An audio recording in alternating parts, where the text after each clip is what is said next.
Good morning, everyone. Good morning, good morning, good morning, good morning. Oh, God. I'm still figuring this out, guys. So, as you come in, I appreciate it. Just want you to know I appreciate your support. You guys are loved. You guys are welcome here. Come on in the room. Come on in the room. Come on in the room. All you gotta do is say yes. Don't deny what you feel. Let me undress you, babe.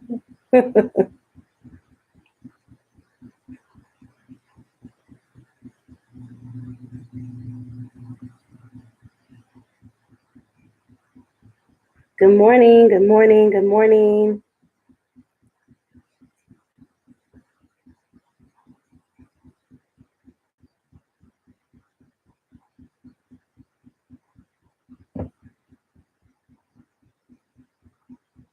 You make me so, so, so, so. You make me so.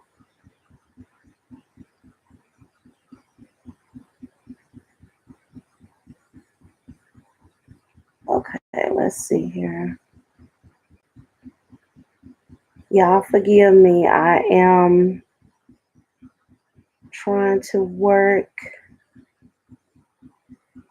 this out.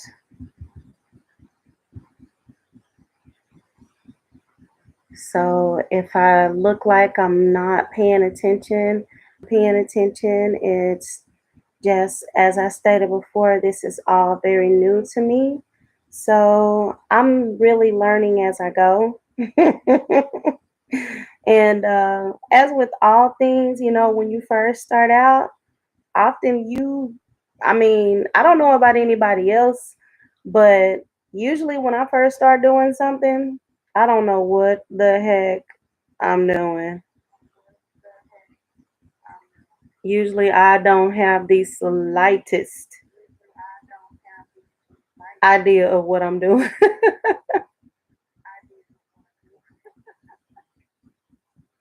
So, good morning, good morning, good morning, good morning. Anyone who comes in, good morning. I appreciate anyone who comes in and supports. And I'm thankful for anyone who think enough of me to give me just a little bit of your time. I appreciate it. I appreciate it. I appreciate it. I appreciate it. Because I know y'all could be doing other things besides coming in here dealing with me. Yeah, as I stated, I'm getting used to this, so I'm like I might mess up, but guess what? I'm gonna keep trying until I get it right. That's what we have to do. You have to push forward when you make a mistake. Even if you make a mistake, I mean, the reality of life is that everybody make mistakes. There is not one person, not even one perfect person. And so if you start out doing something and you're not doing very well at it, just keep trying, because the reality is the more you try, the harder you work, you're going to eventually get it. That's just life. That's kind of how life works. Nobody, even some of the most wealthy people in the world, even some of the most wealthy people in the world, they failed. They failed miserably when they first started their business or whatever. And it took them making up their mind, constantly trying, and making a conscious decision. You know what? I'm gonna be successful regardless.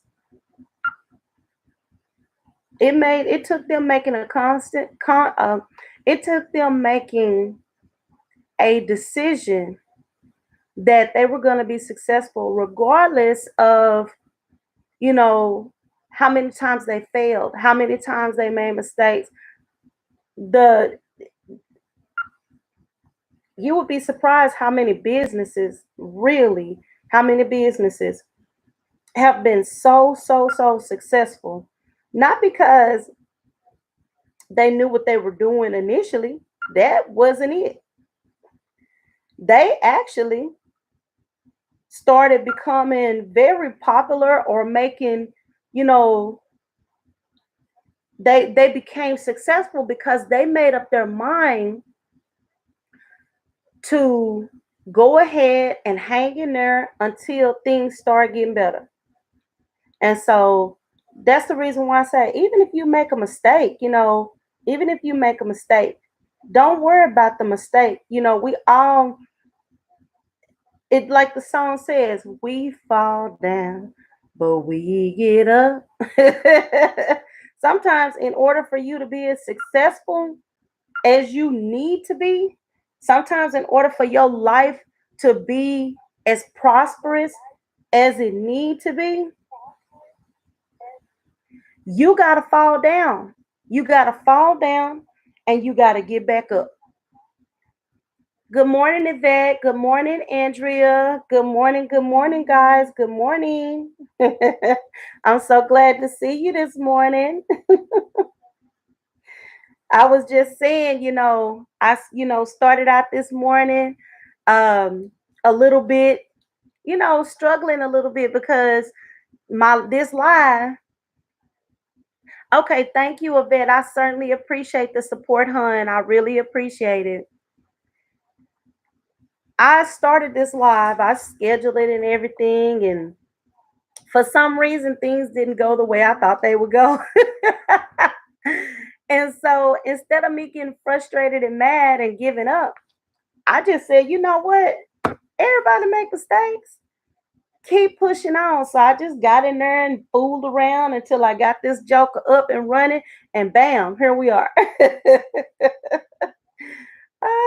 Make sure as you come in, please go ahead and give me that thumbs up, because guess what, guys? I appreciate your support. I appreciate you showing up and showing out. Oh, got you. I understand. I understand. Thank you, love. I understand. I appreciate your support. I appreciate you showing up. I mean, just showing up and giving your support. Thank you, hon. Thank you, Evander. I appreciate you, baby. Everything you do helps me. And the reality is that, in this world, we really do need each other. I hear a lot of people say, I don't need you. I hear people say that all the time. And guess what? Some people may not need anybody else. Now, you might not need anybody this moment. You may not need anybody right now. But at some point in time in your life, guess what? You're going to need somebody. So we need to build communities like we used to have in the good old days, where you knew that you could rely on your friends to support you in your efforts. You know, I don't expect anybody to support me in my foolishness, but it seemed like things have flip flop because people will support foolishness all day long. If there's a fight, if there's some drama, if there's some mess, people will jump on that bandwagon so quick. Yes, let's watch the fight. But if it's about positivity, growth, empowerment, and I ain't talking about no foolishness empowerment. No, no, no, no, no. Don't. No. When I say empowerment, I mean empowering yourself to be the best person you can be. I ain't talking about nobody else's movements or nobody else mess that they got going on. I do not affiliate with anybody. I am an independent boss. I am a boss lady. I have always been, even when I was a little girl. So, with that being said, I'm not speaking against anybody else's thing, but I'm not supporting it either because I've seen too much mess on these YouTube in the YouTube universe. I don't deal in the streets. I like the universe better because the universe gives you more than the streets, honey. The universe gives you more than the streets. So I talk about empowerment as building yourself up, building your brand, and making yourself the person that God intended for you to be, not based on me, because I can't fix you. I can't change your life. I can't build you. I can't put you down. I can't do nothing beyond what you allow me to do. But your relationship with God, your relationship with the universe, and your relationship with yourself, those are the three entities that can work together to make your life and you the best you can be. So yes, when I say empowerment, that's what I'm speaking about. I'm talking about what it was truly, the truest sense of empowering yourself. Um, as I was saying, when I started this morning, me in the chat, we were having a hard time. We wasn't seeing eye to eye. It was funny because I was trying to get on her, and for some reason I couldn't. And I didn't get mad. I didn't get mad. I just said, "Well, Lord, we're gonna keep on till we get there." Finally, I got myself in there, and here I am. Here I am. Okay, so I wanted to. My title this morning was, "What's the difference between the military and the prison system?" And I know anybody who look at that title probably wonder, what in the world is this woman talking about? And I'm going to break that down because, I had a very interesting discussion with my son, my 17-year-old son, this morning about the difference between the prison and the military. And I asked him, I said, what do you what do you see as being the difference between the prison and the military? And he was telling me, he said, well, or I said, what are the reasons that you see that people would not want to go into the military? And exactly, I have family in several branches of the military. My sister went to the military. My aunt, my uncle, well, three uncles went into the military. So basically, I kind of come from a military family, and my brother, bless God rest his soul, he died in prison, and so I've actually experienced, what it feels like. I didn't go into the military. I desperately wanted to go, but I didn't make it. Um, and I have never been to prison, never been to jail. By the grace of God, I got in trouble one time as a teenager for some stuff I didn't even do. And that shook me. That shook me enough to keep me from going out there and being dumb enough to that kept me that shook me enough to keep me from going out there and doing stupid stuff where I would end up getting myself locked up, because it's easy to get locked up. You don't even have to be doing nothing to get locked up. All you have to do is just be present. And sometimes you have to be present. Because I know when I was 18, I was accused of breaking the windows in this girl's car. She was mad at me because I was dating this Mexican guy.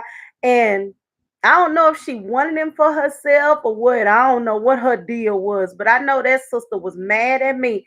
And she lied to the police and told the police that I busted the windows out in her car. Honey, I was at work.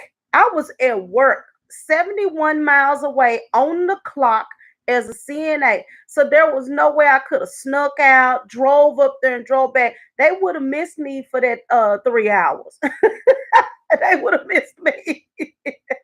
I was clocked in at work on the job, and there are cameras in every nursing facility. So I was under camera.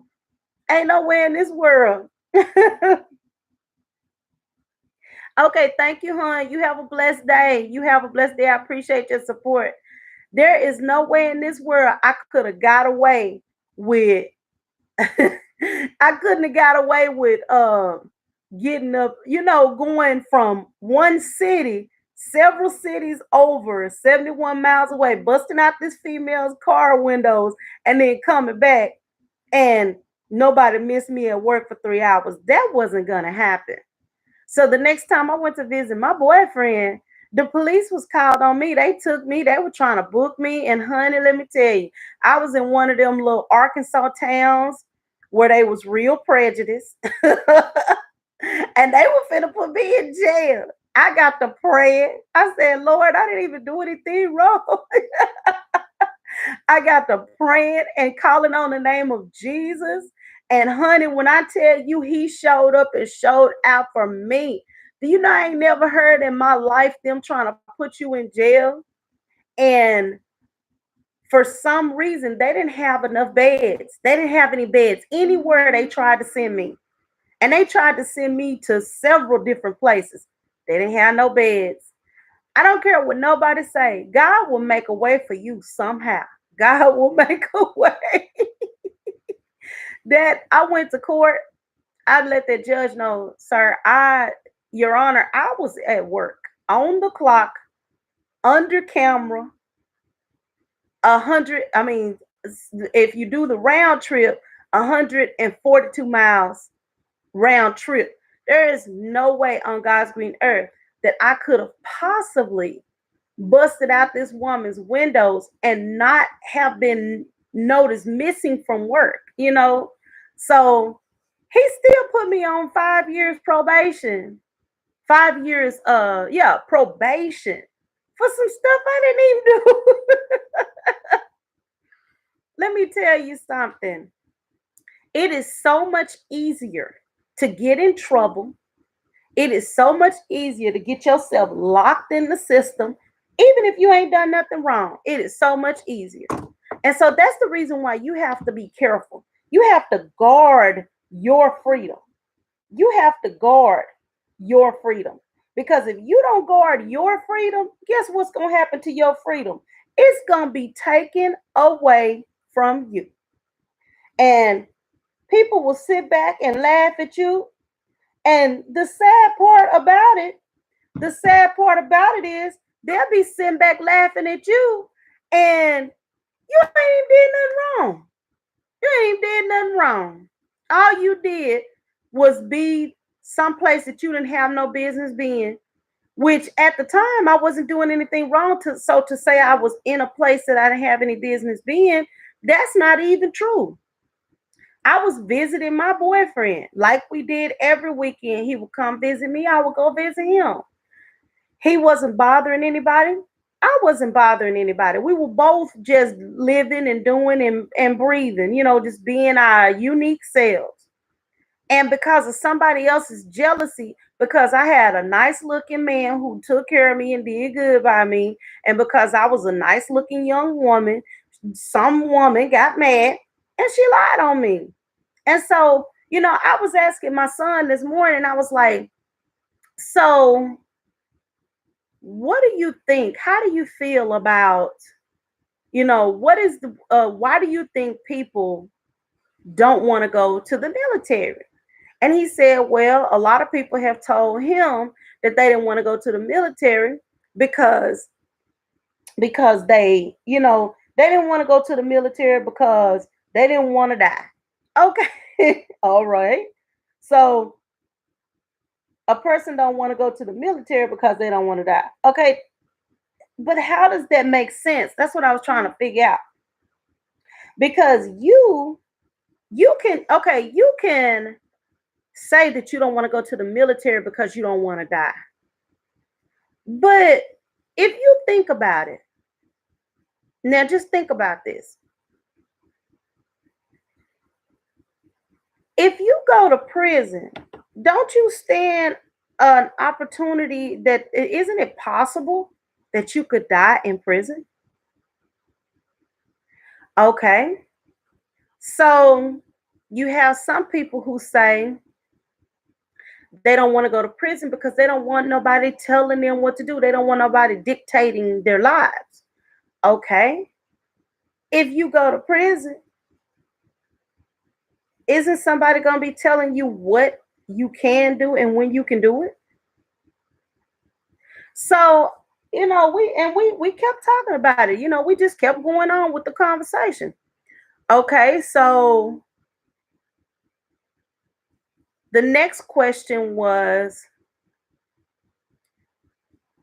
if you go to prison, okay, the next answer that he gave me was that, you know, some people don't want that commitment. They don't want to have to be committed to something like that. And I was like, okay, that makes sense. That makes sense.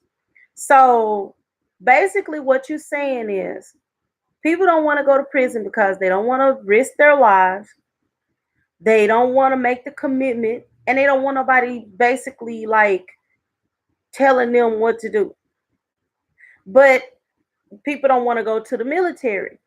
Okay, so I'm not saying everybody goes to prison or jail, but a too big of a population of the United States, black, white, Hispanic, Asian, go to jail.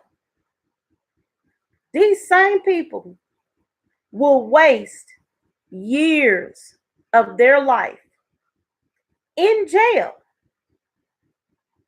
But when they had the chance to go to the military, they didn't want to do that.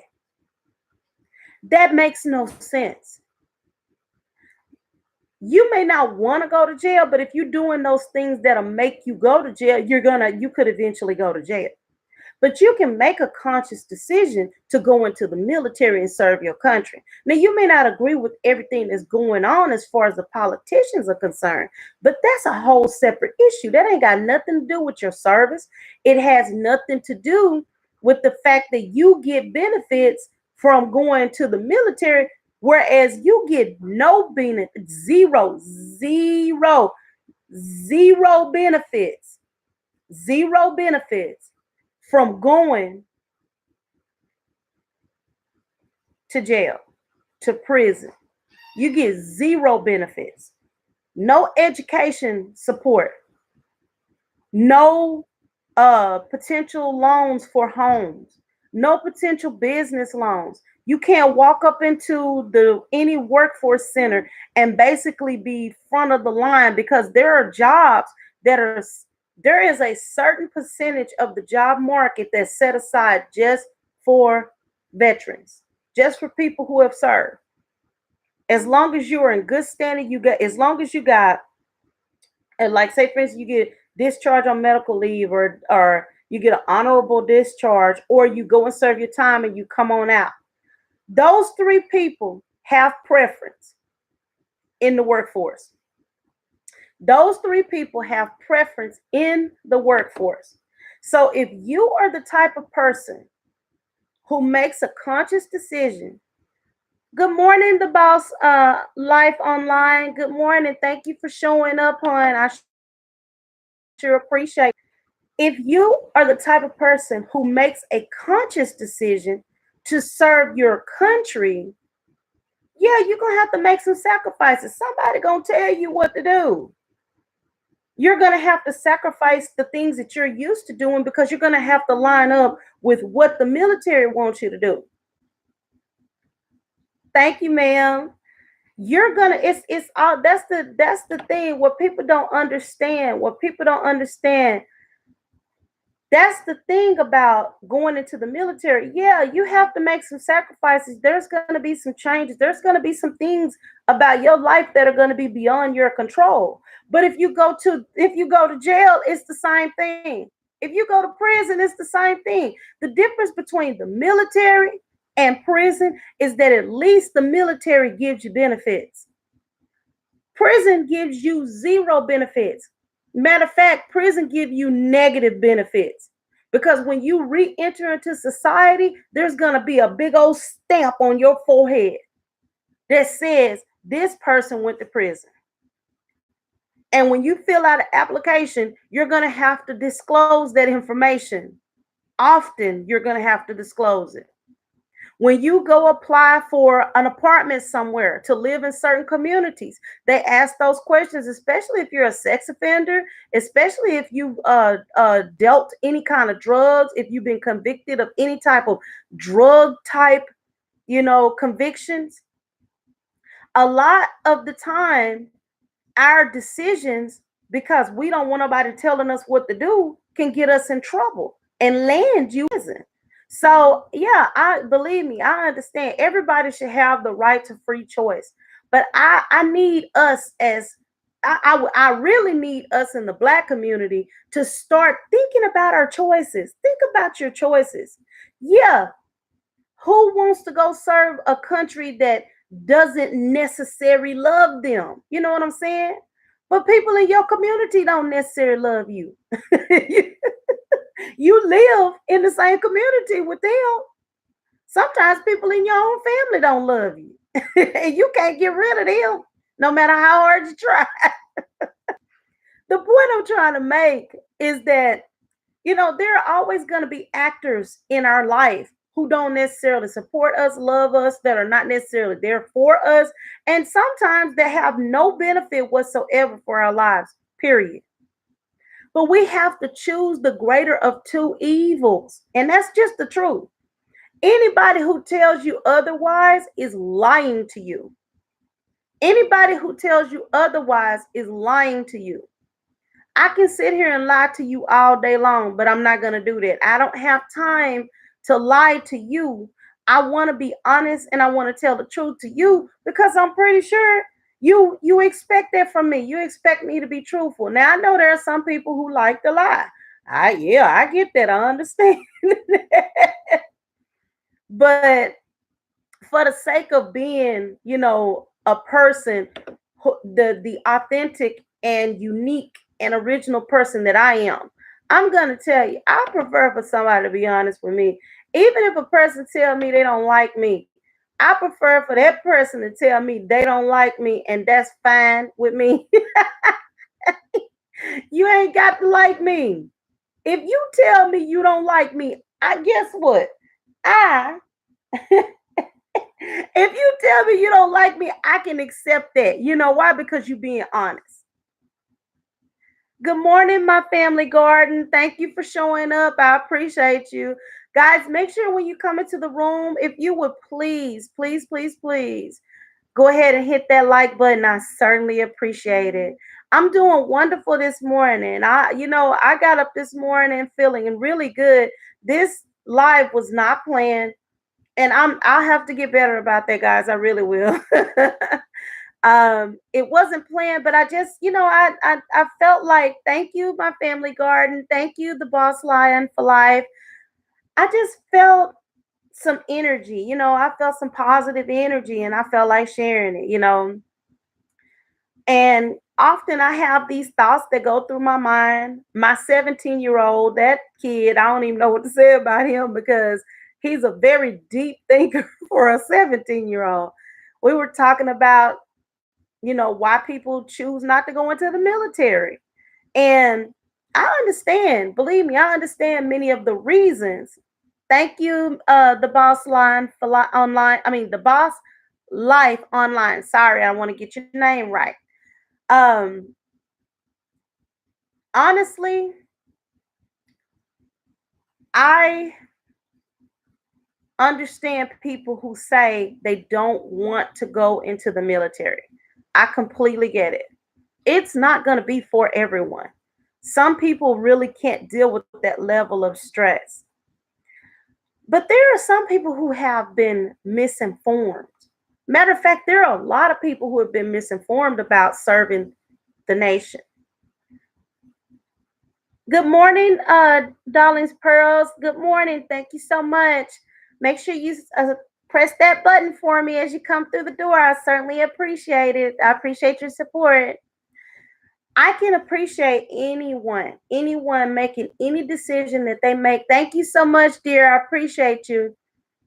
I can appreciate anyone making any decision that's best for their life. But I like for people to have good information. Now, I grew up in basically a military family because quite a few people in my family went to the military, and I myself, before I got to be a big girl, before I had children, I wanted to be in the Marines. I wanted to be a Marine. Yes, I was one of them. I was crazy for some reason. I just wanted to go to the Marines. I like their uniform. That's what it was. I saw that white hat and that pretty dark navy blue shirt. I just love that uniform. I wanted that uniform bad. But I had children, and I just kind of like, yeah, I'm gonna have to do something else. My sister went into the military though. My sister went into the military. My aunt. I have three or four uncles. I think I have four uncles that served, and so I pretty much come from a military family. My father was in the military, so there was a lot of discipline. There's a lot of growth in my family because of the discipline they gained from the military. um, Quite a few people in my family have gone on to really accomplish some great things because they had that military background, because it opens doors for you. Um, and when I watched how these doors were being opened for others because of their affiliation with the military is just like any other society. It's just like you got the kappas and the alphas, you got the thetas, you got the, whatever Greek organizations there are in universities. Just like they have societies that help their members get good paying jobs, network, connect with people. The Masons, I'm not for them, but it's a society and they help each other. I don't care if you're the president or if you're just a low level Mason. They help one another. Now, I'm not promoting that. I'm just going to put that out there. I'm naming organizations that help one another. And the reality is this: there are a lot of organizations that once you sign up for that organization, they will carry you for life, basically. Even just if you mention, I served my country. I can't tell you the number of times I've been in different cities all over the United States, from the East Coast to the West Coast, and I have seen someone say, I served my country. And you'll see several people go by and thank them for their service. Quite a few people in this country really do appreciate what the military does for the country. Any growing wealthy country has to have a protective service for that country. And that's what the military does. Regardless of whether we agree with them or whether we disagree with them, they're here for a reason.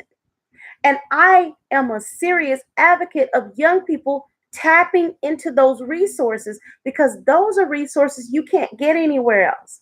When you go into the military and you serve your country, when you come out and you come out in a good manner, in other words, you did everything you were supposed to do, even if you get sick. Now, let's face it, things happen. You might get a medical discharge. You might get discharged, but it's an honorable discharge. So as long as you leave the military in good standing, when you come back into the real world, there are resources and benefits waiting for you.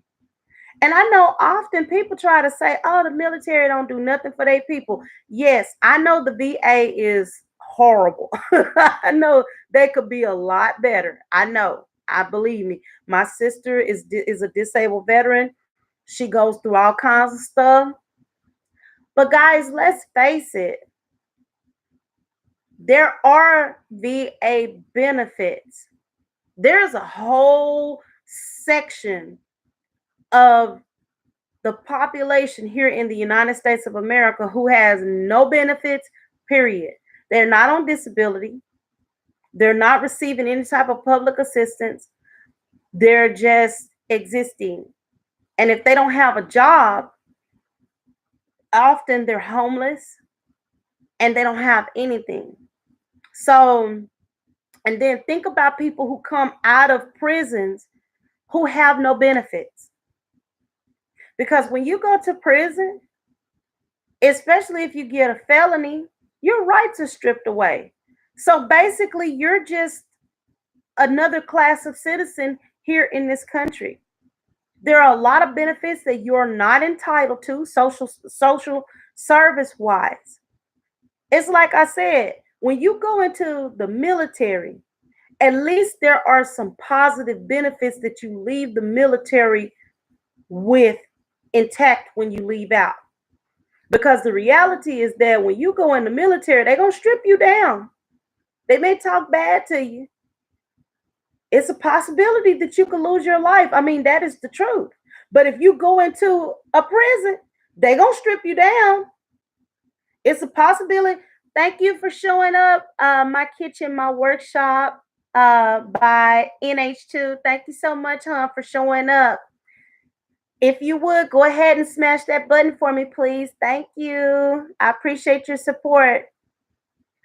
The difference between the military and prison, you're still going to be stripped down, regardless of which one you choose. They're going to strip you down because you got to learn how to do things their way.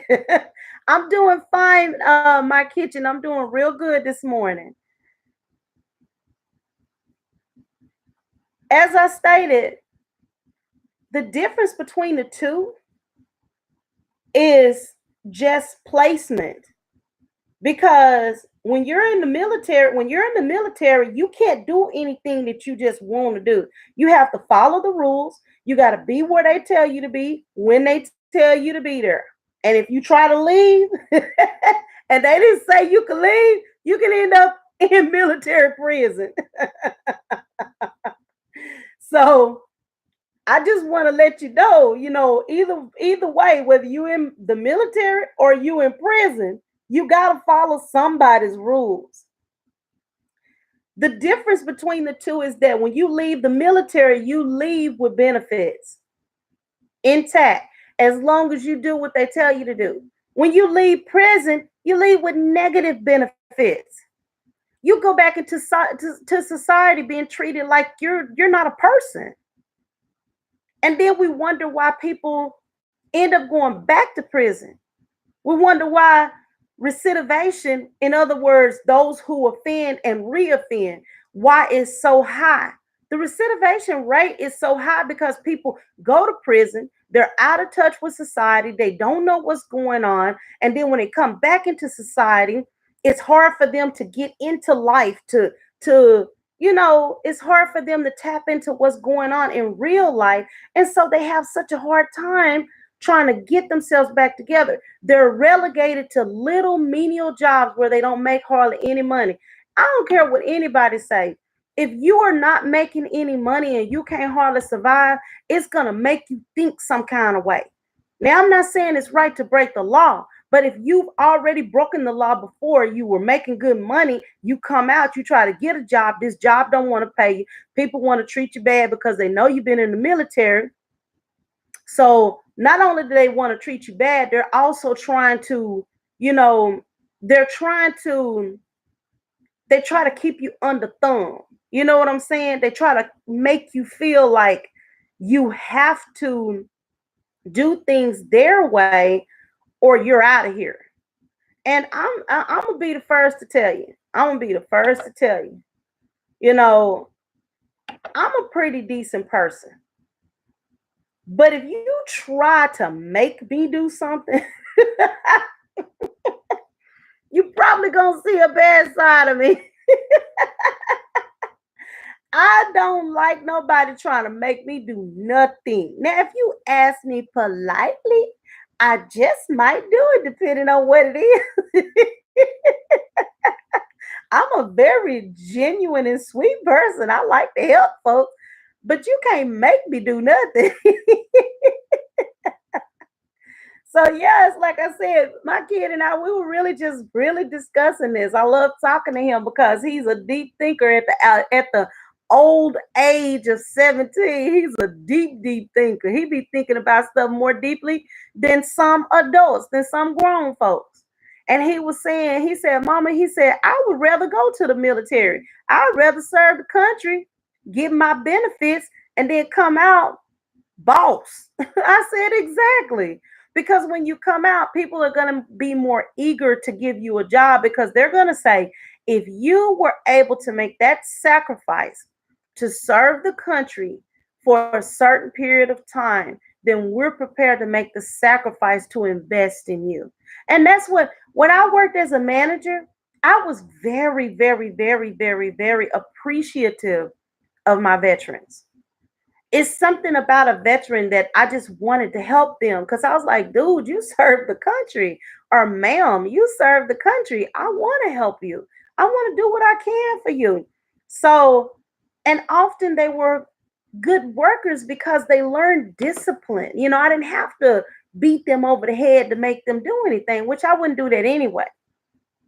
I'm going to give you your job. You know what your job description is when I hired you. Either you're going to do the job or I'm gonna have to keep writing you up until I write you on out the door because it's not my job as your manager to make you do your work. It's my job to encourage you to do your work to the best of your ability, but it's not my job to make you do your work. You should come in every day wanting to do the job that I so graciously hired you for. But we all know, if you've ever worked in management as a supervisor or a team lead, if you've ever managed anyone, you know that people often don't necessarily, do what they'll come to you and tell you, I really need a job. If you'll give me a job, I'll work hard. You won't never have to worry about me. Hmm. You get that person a job. You get that person a job, they'll come to work when they feel like it. And that's not everybody now. I'm not gonna lie. I'm not gonna lie on everybody now. I'm not gonna lie on everybody because that's not everybody. But that's some people. You give them a job, they come to work when they feel like it. You give them a job, you put your trust and your faith in them, and they act like they don't know you. They come to work, they don't want to do the job. They want to sit down, they want to have do the work. It's like, come on now, this is not the person I met when I hired you. When I hired you, you was telling me how you was gonna come to work on time, you was gonna be there every day, you was gonna do this, you was gonna do that, and you was just fooling me to get through the door. But yeah, it's like I said. Good morning, Frank GTV random channel. Thanks for showing up. Thanks for stopping by. I certainly appreciate you, sir. I know that um, we have these arguments.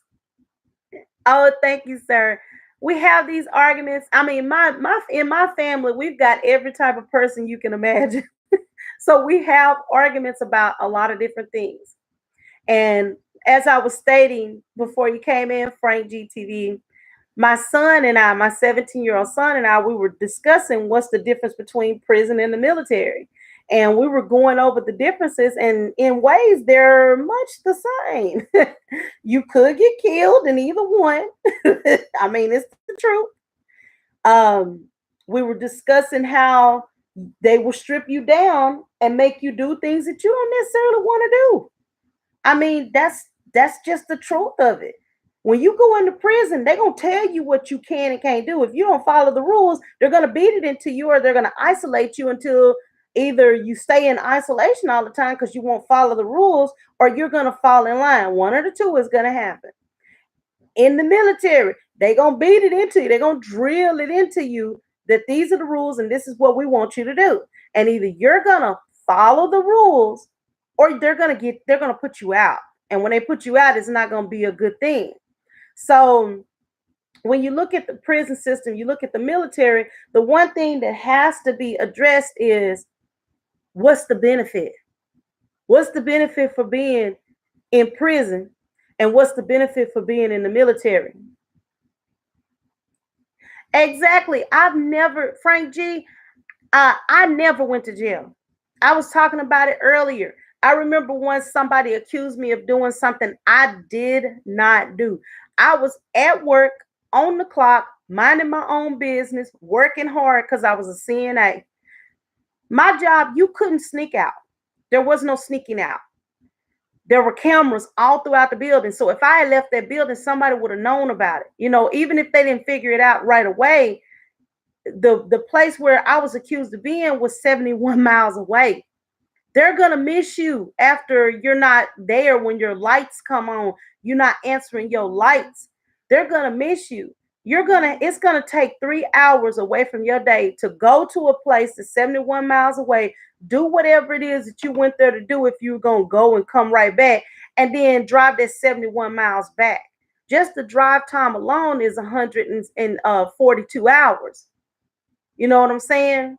So that right there, the drive time and whatever it is you're gonna do, that's gonna be about 3 hours. And that's on the low side. I was accused of busting out a girl's windows. I wasn't even in that town. I was at work minding my own business. I went to court at 18 years old, went to court for the first time over some mess that was a lie because somebody was mad at me. And I didn't even know the female like that. And because it was back in them days, it was in a little old country town in Arkansas. The judge put me on 5 years probation, and he told me, he said, if you get in any trouble in 5 years, I am gonna reinstitute this case and I'm gonna throw you in jail. Do you know when I actually went to visit my boyfriend. When I got there, we were talking, we were standing outside talking. The police showed up. I was looking at the police like, what in the world? They put me in handcuffs, said that they were arresting me for personal property damage, and all this other stuff. They took me to jail. They booked me. They were trying to put me in jail, honey. But see, God is good. I don't care what nobody say. God is good. I was praying. I was like, Lord, I haven't even done anything. I don't even know what these people are talking about. They called around to all the local jails trying to find a place to put me. Do you know that they were full? They had to let me go. They didn't have nowhere to put me. I don't care what nobody say. God is good. Not only is God good, God is real. Because if God wasn't good and God wasn't real, why is it they couldn't find nowhere to put me? Now I'm talking about, I can say it, I'm 43 years old. This was 25 years ago. Now 25 years ago, they could have found somewhere to put me. In these little old country prejudice towns where they ain't got nothing better to do than to mess with us. They could have found somewhere to put me. But God is good.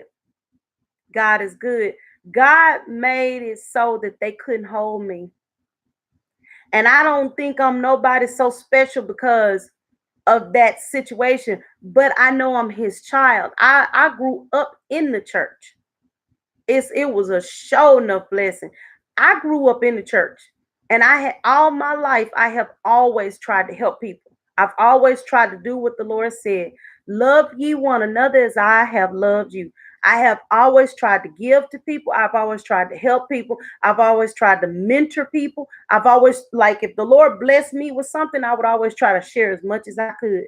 Knowledge, understanding, anything. I'd always try to share because I want to see people move up. I don't want to see people stagnant and stuck in their mess. I can give you the knowledge. I can even pay a bill or two, when I was financially able. I can't force you to do nothing though. Like the old saying goes, you can lead a horse to water, but you can't make them drink. And so I would try to lead them to the water and leave it up to them to decide whether they was going to get a drink of water or if they were going to die from dehydration. That's up to that person. But I've always believed in sharing. But when the devil tried his best to trap me and break my spirit, my Father in heaven said, no, sir, not this one. It helped me to straighten myself up and not go out there and do foolish things, because that showed me that you don't even have to be doing anything wrong to get yourself in trouble. You just have to be there. And sometimes you ain't even got to be there and get in trouble. But that's the reason why I was talking with my son this morning when I woke up. We were discussing what's the difference between prison and the military, because both of them require a sacrifice of you. You have to sacrifice yourself to line up with the way. Hi, little three Ray. You said you need three more for your 300 goal. Okay. Well, you're more than welcome to continue posting that here, and as people come in they can see it. I don't have as big a platform as some yet, but I will be calling out some people's names on my live so that anybody that looks at it later on, because a lot of people will pick up my lives later on and look at it, and if they feel like going ahead and giving you that support, I'll encourage it. I will give you a shout out, because I believe in encouraging anybody. I don't want to see anybody fail. I want us all to grow. I want us all to, get what we need. I want see, I'm very serious about that. What you do, if I'm not mistaken, you're the one who likes to rap. So what you do might touch someone else. You know what I'm saying? And so if what you do touch someone else, then your platform is going to be important to someone else. And that's the reason why I believe in supporting people, because what you do may not touch everybody, but it might be 10, 20, 100 people that be touched by what you do. So I will definitely give you a shout out. I'll help as much as I can. Um, as I was saying, we were talking about the prison system. We were talking about the military. We were talking about the difference between benefits. We were talking about the fact that if you leave the military in a good way, you come out with positive benefits. If you leave the jail system, whether you did your time or not, you come out with negative benefits. People don't treat you like a person when you come out of prison, even if it's something like stealing, or if you went to prison for stealing, if you went to prison just because you were doing drugs and you were buying drugs, you got caught up. People don't treat you the same, because they look at you. You went into that environment and into that society, and you are somehow tarnished when you come out of prison. They look at you as if you are broke, or as if you're broken. And so that's the reason why I say, you know, I feel like it's important to discuss these topics so people can understand you're going to have to make a sacrifice in your life somehow in order for you to accomplish your goals. Somehow you're going to have to make a sacrifice. We all have to make sacrifices, but you have to decide which sacrifice are you going to make. Are you going to make the sacrifice that could lead you to bondage, that could lead you to being labeled as a tarnished, broken vessel? Or are you going to make the sacrifice that could leave you with benefits, that will have it somehow gives people respect? People respect people who have been in prison. I mean, I'm sorry. People respect those who have served the country. If you've been to the military, the majority of people respect that. Now, there are some people who respect those who've been in the military. I mean, in prison. But the reality is that those people who respect someone who's been in prison, that person is not looking out for your best interest. That person is doing some old silly stuff, because when a person go to prison, they strip you of your rights. They strip you of your humanity. In their eyes, you're not even really somebody of value once you go to prison as far as society is concerned. Now, I'm not saying that you're not of value. That's not what I'm saying. But I'm saying as far as society, how people view you, it's hard for a person that's been in prison to get a job. Depending on what you go to prison for, it's hard for a person that's been in prison to find a place to stay, depending on what you've been to prison for. Even though you served your time, you paid your debt to society, you still find yourself continuously paying that debt over and over again because society is going to judge you. They're going to judge everything you do, they're going to judge everything you say.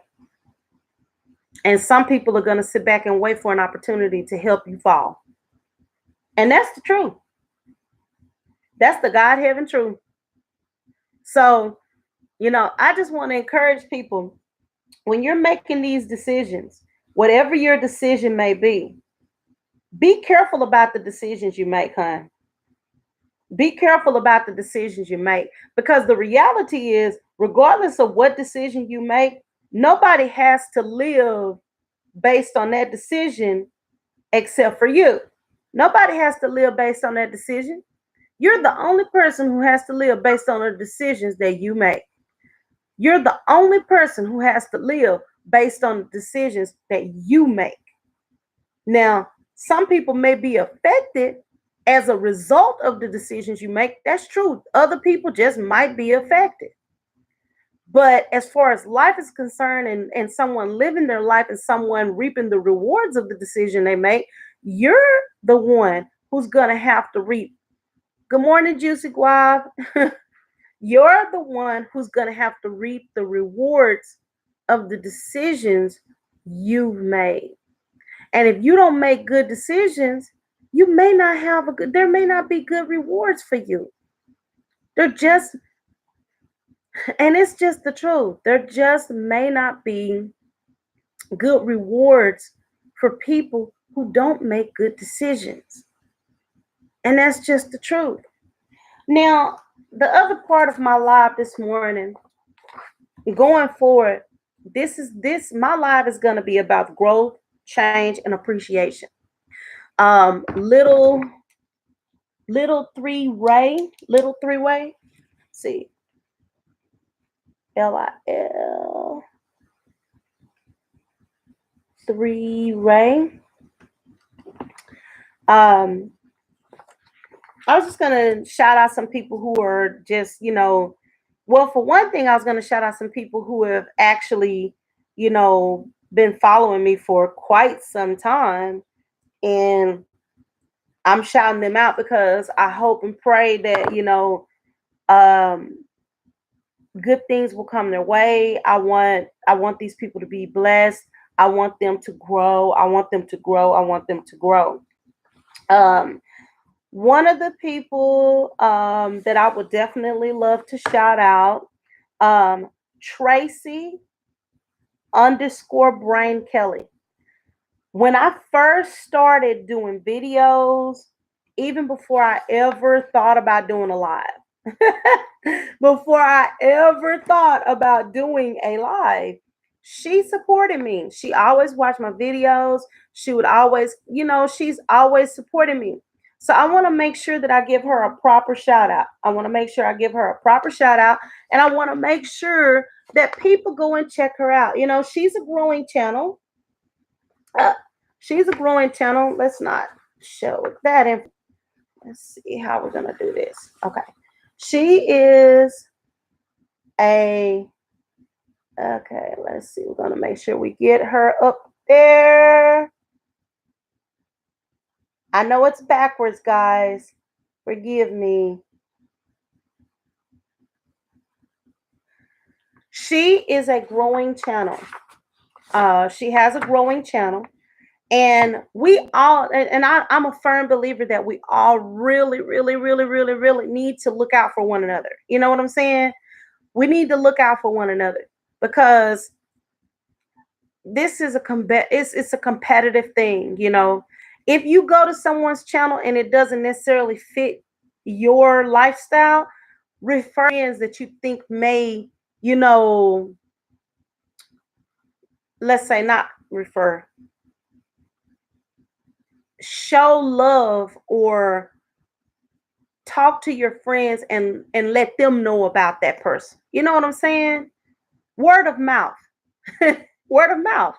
If you go to Walmart and they got eggs on sale for $1 for 18 count, you gonna call everybody you know. that buy eggs and tell them Walmart got all these eggs on sale for $1. Y'all better come up here and get y'all some eggs. Or do you want me to get you some eggs? And 9 times out of 10, you're gonna go ahead and grab that person some eggs, and you're gonna grab them some eggs because you're looking out for someone else, right? Or say, for instance, Walmart got a bunch of clothes on sale, and you know somebody that's got a few little kids, and they may not have the money to get those clothes. 9 times out of 10, if you have a good heart, you're gonna buy those clothes. I know some years ago when I worked as a customer service supervisor for Walmart, they had this crazy sale. It was like 10 cents, 25 cents, $1. They had so many clothes on sale. My kids had so many clothes, it was ridiculous. I bought Walmart clothes, and my kids wore them because I had 5 children, and I was not finna kill myself trying to put them in no name brand clothes when I didn't have it like that. I wasn't finna do that. That was dumb.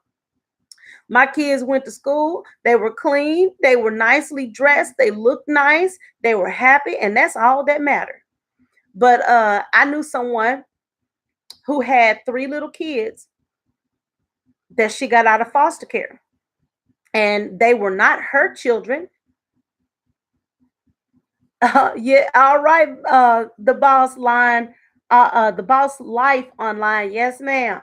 I've never been. I like fashion. I like name brand. But if I can't afford it, I'm not gonna kill myself to get it. I'm not gonna do that. There are some people out here who slave themselves to death trying to stay trendy. You do that. I'm gonna be at peace with myself. But whenever I would see those clothes on sale and they were 25 cents, 50 cents, 75 cents, $1 a dime, I would go in there with $20 and rack up. My friend took her nieces out of foster care. When she took her nieces out of foster care, she had to figure out how to make $1 stretch for 3 girls. For 3 girls that she got out of foster care, and they were babies. When I saw that sale, I went in there and made a killing, got all kinds of little cute outfits and clothes and stuff for them kids. And it didn't take nothing from me to do that. It took nothing from me to be a blessing to somebody else. I knew her struggle. I knew her struggle. And because I knew her struggle, I wanted to make sure that I helped somebody who was in need of help. We can do so much more for each other. But unfortunately, some people are so hateful. They're so wrapped up in their own mess that they don't want to help anybody. And I'm not that person. So as I stated, Tracy underscore Brain Kelly. That's TRACIE underscore Brain BRAIN Kelly KELLY. Ever since I've made my first videos, she's always supported me. She's always been there for me. She's always watched my videos. And I want to say thank you. As I stated before, on this channel, we're going to grow, we're going to change, and we're going to show appreciation for one another. That's what I want to do. That's what I want my platform to be about. Growth, change, appreciation. We're going to discuss relevant topics. And not only are we going to discuss relevant topics, we're going to share and we're going to help each other. I know I need to change. There's some things I'm trying to grow on YouTube. There are some things I'm trying to grow in my book sales. I'm trying to grow on YouTube because this could be a platform for my book sales. I'm trying to grow because I want to help others, and you can't help others until you can first help yourself. So there are a lot of things that I'm trying to do, and I have to start with me first. I got to work on me first. I looked at it. I said, okay, so if you want to grow, what are the things you need to change? What are your sacrifices? Because you got to sacrifice something to grow. That's life. I don't care. Even a snake must shed its skin in order to grow. It has to shed in order to grow. Now, I don't like snakes, but that was the only real good that's the only real good live thing that you can visually see and understand where growth is concerned. A snake has to molt. It has to leave its old skin in order to grow into a larger body. In order for us to grow as people, we have got to leave some old stuff behind. We got to start shedding some things, trimming some things off that are no good for us, things that are not productive, things that are not helping us. We got to figure out, what can I change to help me grow. So, with that being said, um, I want this channel to be about growth, change. I've decided that in the change category, I certainly want to change. I've got to lose some weight because, honey, when I tell you, when you have health issues and you got weight problems, you got some problems. I laugh about it because sometimes you got to laugh to keep from crying, but sometimes laughter will build up your self esteem so you can go ahead and take the next step and do what you said you need to do. I need to lose some weight. I got to get this weight off my body because there are some things I want to do in my life. And it's going to be hard to do some of these things if I got all this stuff that I got to carry and lug around with me everywhere I go. I want to travel some more. I want to go overseas. I want to trek. I want to do all kinds of stuff, but it's gonna be hard to do it with these bad joints, this bad back, if I got all this heavy weight on it. So one of the things that I need to change is I need to lose weight. I want to grow my YouTube channel. I want to grow my platform so that I can sell more of my books and so that I can help other authors and independent authors and artists. And the only way I can do that is if they see me growing. And if, if they see me growing and making money and doing good, they're going to be like, okay, I wonder what she's doing. So I need to go over there with her and see what she's doing. Right? The sacrifices I'm prepared to make is I got to sacrifice some of this weight. I got to get this weight off of me. Yeah, it's going to hurt. It's going to take some time. But really and truthfully, like they say, beauty hurts. That's kind of true for a lot of things in life.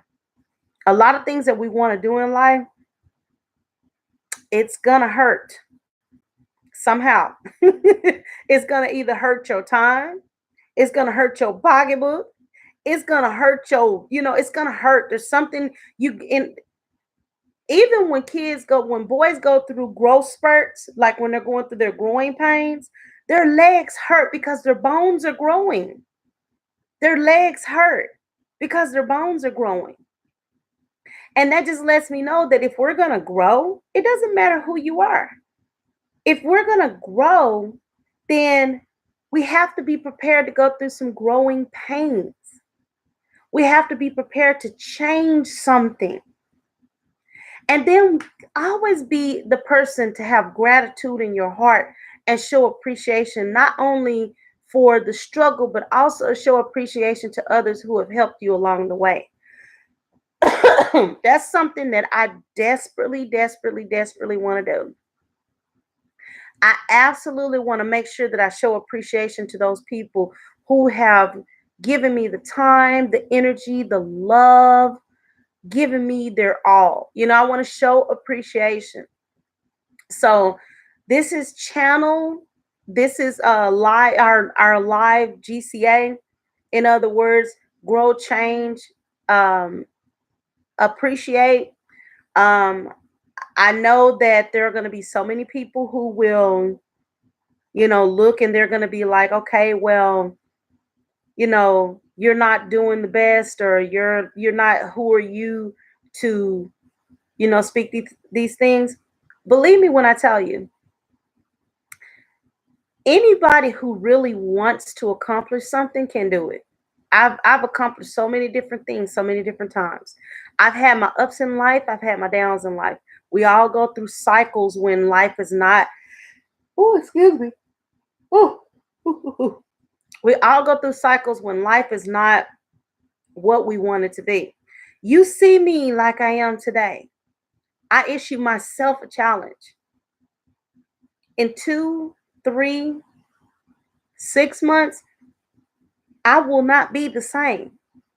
I'm making a commitment to myself to grow my brand, to change my life, and show my own self appreciation by losing some weight, number one. And also by building my platform the way I know that I can. I didn't go to school and work in all these supervising positions, management positions, go to school and get all this training, get so far in debt for nothing. I got to put all of this to work. I got to put it all to work. If I don't put it all to work, shame on me. Shame on me if I don't put it all to work, especially considering the fact that I know that I can do these things. I know that I can do these things. I'm going to do another live today. Um, and I'm going to talk a little more about grow, change, appreciate. Also, I want to show some appreciation to some people that I recently um, came in contact with. I don't please people, please guys, if I don't remember your name, charge it to my head and not my heart. I am not trying to be rude, disrespectful, or anything. It's just unless I've seen you like a lot, I can't just call you off. There are certain YouTubers that I can actually call them off like that because I've seen them a lot, because I've heard about them a lot. So I know them. Those people I know.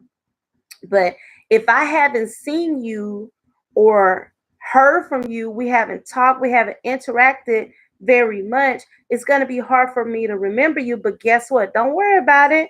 Just give me a little bit of time. Uh, you know, we'll all be, we'll be aware of one another. We'll know a lot about each other.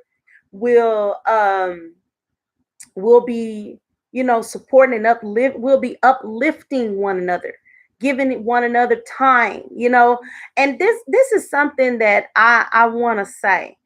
um I'm learning the things to and not to say while I'm not monetized, so that when I get to that point that I am monetized, I'll be ready. I have my whole I have the whole dictionary and vocabulary down. Right now I know my videos are not monetized, so I know I'm not gonna get it all right. Matter of fact, this is video number 2, so I'm gonna make some mistakes. But I'm so thankful because as I learn and I grow, I'm gonna get better. That's just the type of person I am. I believe in myself. I know I can do better, and therefore I know I will get better. And I'm just gonna try to take as many people along for the ride with me because I don't believe in moving up by myself. I've never been that type of person. I believe that if I'm gonna move, let's move together. If I'm gonna get up there and start, doing some stuff and making some things happen, let's make some things happen together. That's how it should be. We should always be looking out for one another. That's how it's supposed to be. Um, I'm just gonna let this live go until 1:30 today, unless I get not 1:30 for an hour and 30 minutes. I'm gonna let this live go for an hour and 30 minutes unless I get an influx of people. And the reason I'm gonna do that is because, like I said, I'm working the kinks out now. I feel like it's better for me to go ahead and work the kinks out now, get it all out now, so that when I get to that point where we're looking at monetization, things that I can and cannot say, things I can and cannot do, I will be ready. I'm learning from other YouTubers. There's one YouTuber, I can't remember her full YouTube name, but I know they call her Sugar the Plug. At least that's what she called herself. And she is hilarious. She is hilarious. She don't play. She reminds me of someone I knew back in the day. And I love her to death. I love her spirit. Sugar Delight. Yes, she is awesome. She is so awesome. I love her. I love her. Thank you, the Boss Life Online. She is awesome. I really love her. I love her energy. I love the way she just come at you. I'm not even gonna lie. Yes, yes. I go to her lives. And even if I can't get to her lives, I'll always watch her lives because she shares a lot of good information. Everything she learns, she shares. Everything she learned, she shared with you. She's one of those type people that will share. I mean, and I love that. I love the fact that a person is so unselfish and right, right. I love the fact that a person is so unselfish that they want other people to be successful. So they will share everything they know. That's amazing because for months since I first came to YouTube and started doing videos and stuff, most of the people I've seen, bigger people, they're not going to share nothing. They'll share it for a price. Yeah. And I'm sorry, but when I was growing up, I was taught that if you want to be successful in life, you sow positive seeds. You sow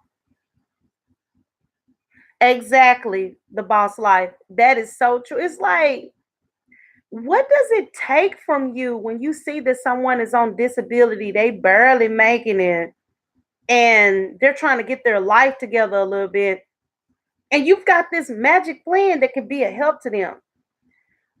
In my mind's eye, I would think that that would be like paying your tithes. If you see somebody who's in need and you help them get their life on a good, firm path, it's almost like you're giving back to God because you're reinvesting in His children.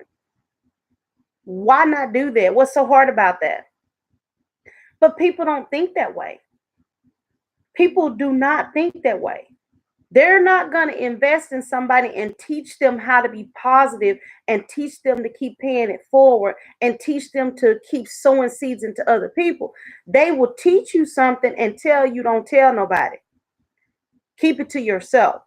And then when they teach you something, they want to lord over your platform. They want to tell you what to do on your platform because if you don't do what they tell you to do, they'll withdraw their support from you.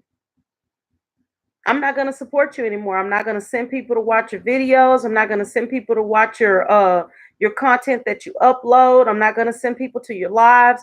We're not going to thumb you up. We're not going to do anything for you and you could just fail. The sad truth about that type of behavior is that you will only get so high in life. There will be a ceiling placed over you. And once you hit that ceiling, you're going to fail. And unfortunately, what people don't realize is that if you grow in a negative way, you are sowing so many negative seeds and you're building up so much negative cosmic energy.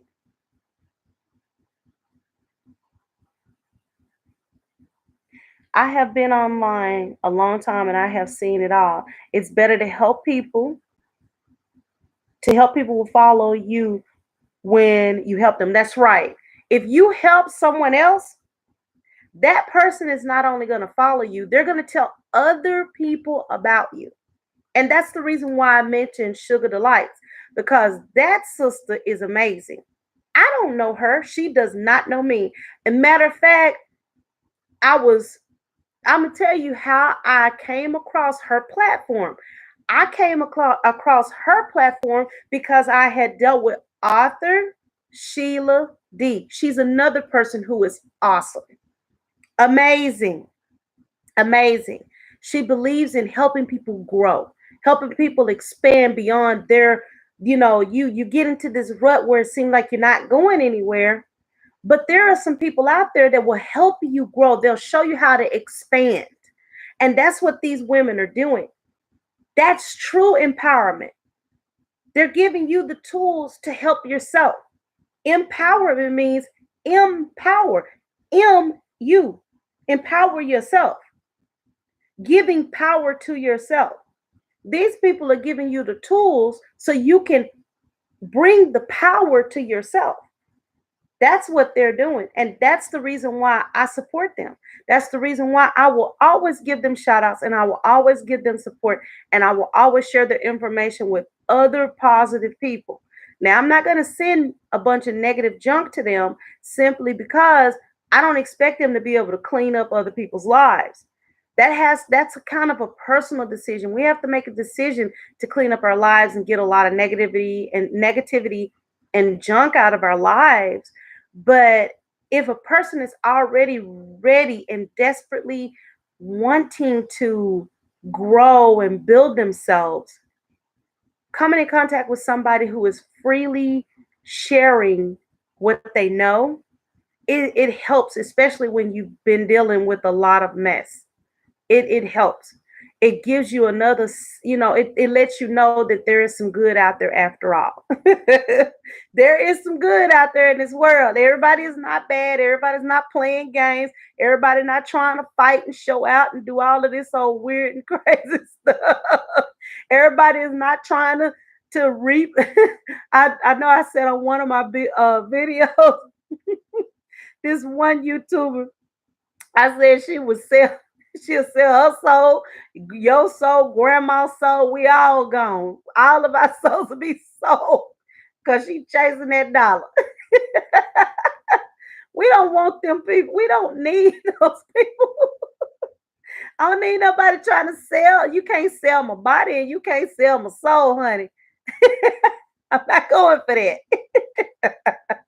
You can't sell me. If I won't sell myself, I won't let nobody else sell me either. But there are some people out there who will try to do it. They will. They'll try to rope you in and have you locked into some mess that don't make no sense at all. But we have to be able to see beyond that, and we have to make a decision that we're going to do better than what people expect of us. But see, that's the thing. We can't accomplish our goals unless you have to have a growth mindset. You have to have a mindset that you're willing to grow. Not only do you have to have a growth mindset, you also have to have a change mindset. You have to have a mindset that I got to change some things in my life. I got to move some of this negative stuff out of my life to make room for the positive things that are coming up in my life. And we're the only ones who can decide what we're willing to change. If you smoke, do I need to quit smoking? If you drink, do I need to quit drinking? If you're in a bad relationship, do I need to break out of that relationship? If you're overweight, because see, that's the thing you will always get from me. I can't tell nobody else about themselves unless I address my own self first. I will always address me first. I know I need to lose weight. There are a lot of things that I want to do. It's not going to happen. There's too many obstacles when you have health problems, these bad joints, and then a lot of weight on top of it. So in order for me to move to the next level, I've got to make a solid commitment to lose weight. So I got a 6-month goal. I have a 6-month goal. In 6 months, y'all gonna be amazed. And I'm not playing. Y'all gonna be amazed. And because I'm making this pledge on camera, I would look like a fool if 6 months pass and I still am this way, and I ain't even claiming nothing else. I'm not even gonna claim anything else. I would be foolish to let 6 months pass and not lose some weight. And in my case, I want to lose a little more than some because I want to be able to look at myself and say, girl, I knew you could do it. Yes, honey. Yes. Yes, yes, yes, yes. I want to be able to show out. I'm a sweet person. I have a good personality, but I like to show out at times.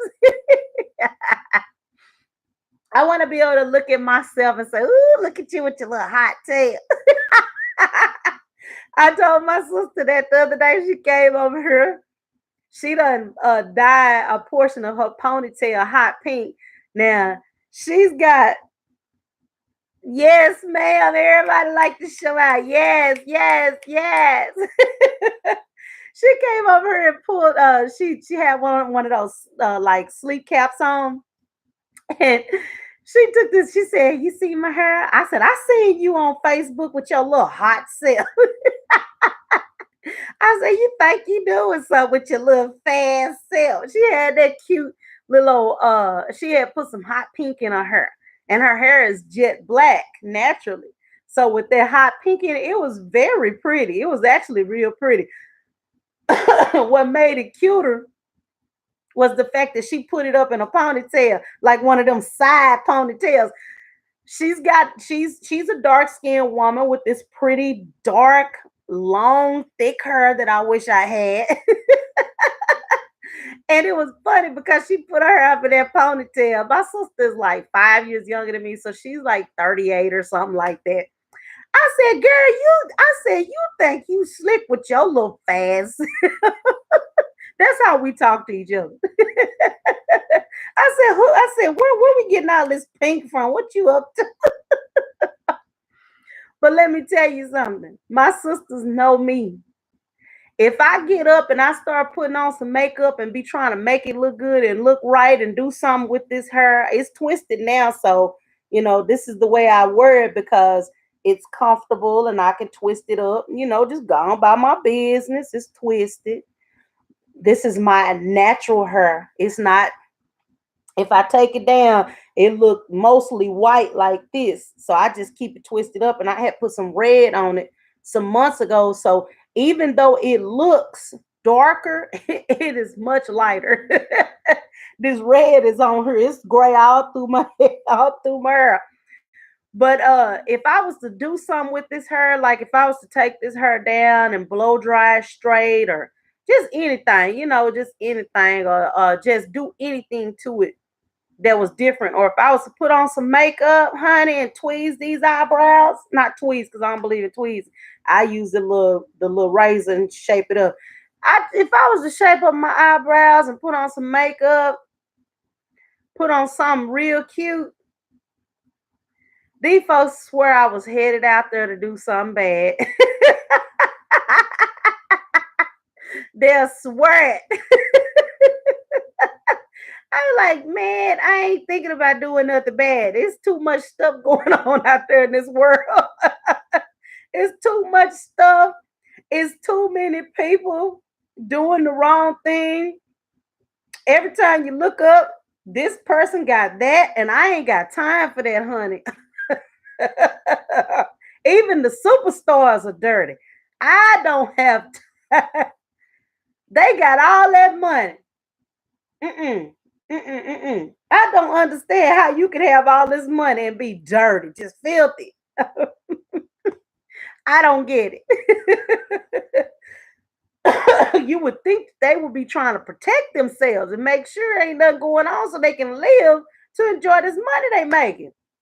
But now they out here living footloose, fancy free, reckless. Ain't thinking about what they doing. Ain't thinking about who they sleeping with. Y'all too much. But yeah,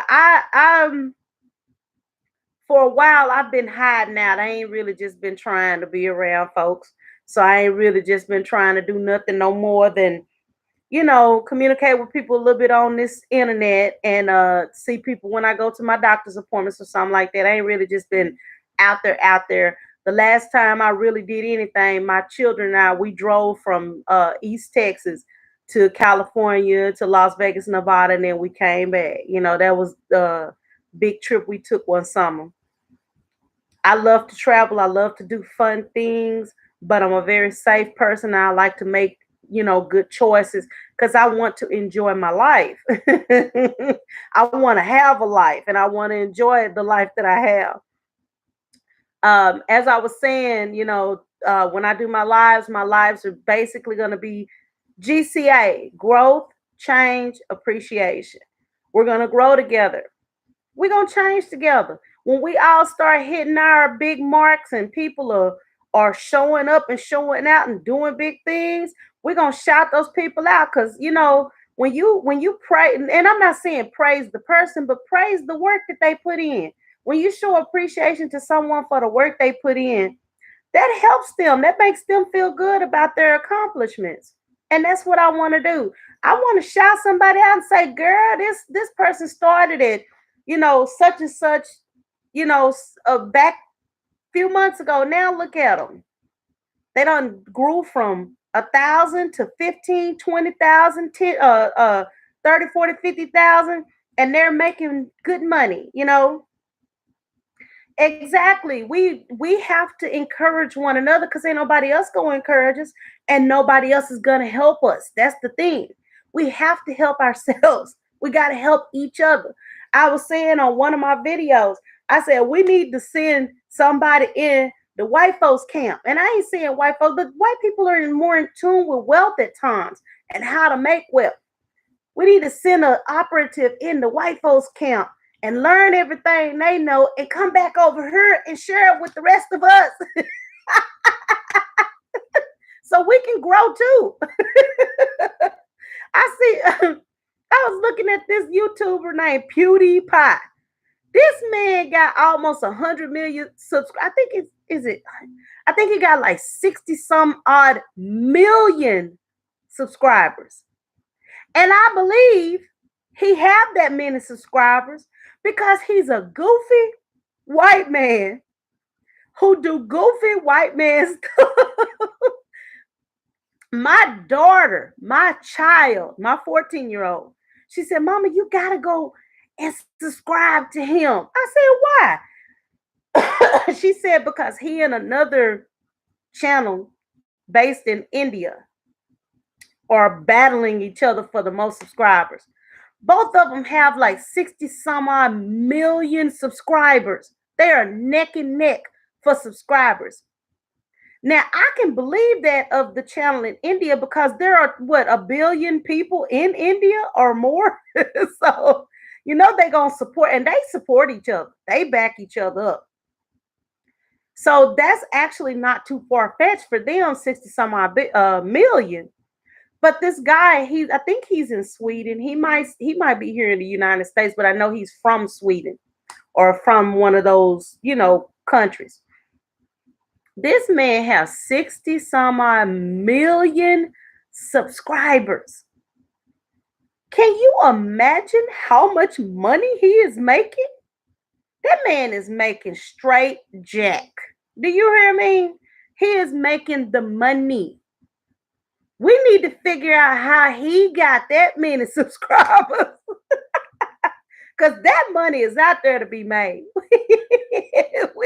we can make that money. We just got to tap into the right thing at the right time with the right people, and we can make the money. I don't want to sell my soul to do it. But I do want to make, I I want to make the money, but I don't want to sell my soul to do it. I ain't trying to do all that. Lord, let me get it. I just don't want to sell my soul to get it. Exactly. And I'm on every single one of those. I'm on every single one of those. One of the things I've started doing is when I run across somebody's channel and I see that they have something that may be of benefit to others, I go ahead and send that person's information out to all of my social media sites, my Tumblr, my Google Mail, which they say not Google, but Google, the Google Plus. They said they're getting rid of that, which I don't know why, but they are. Because I see streaming on my channel that comes from Google. So go figure. I send out people's YouTube channels to Facebook, Twitter, Google, Tumblr, Pinterest, LinkedIn sometimes, depending on what it is, because that's more of a business and networking platform. If a person is doing something business-y and the boss life online, you know what? I'm going to send your channel. Right. I'm going to send your channel out because there are some people that may be able to gain benefit from your channel. So basically what I do when I see a channel that can like meet the needs of someone, because we don't know when people are going to go on our webpage. And you hope when you send a video out that people will click on it. But depending on what somebody might be having a day, and they might just see a video you posted, and that video might be something tempting or tantalizing to them. So what I'll do is try to put a nice little old message on there. Ooh, this looked like it was a really interesting way to make some money, or I'm real interested in this. I'm gonna try this out and see if I can't make me some money while I'm at home. Just like a real like a organic response, like something that I would say that people would be like, oh, that's not, like spam. It's not someone trying to post some mess on that person's channel.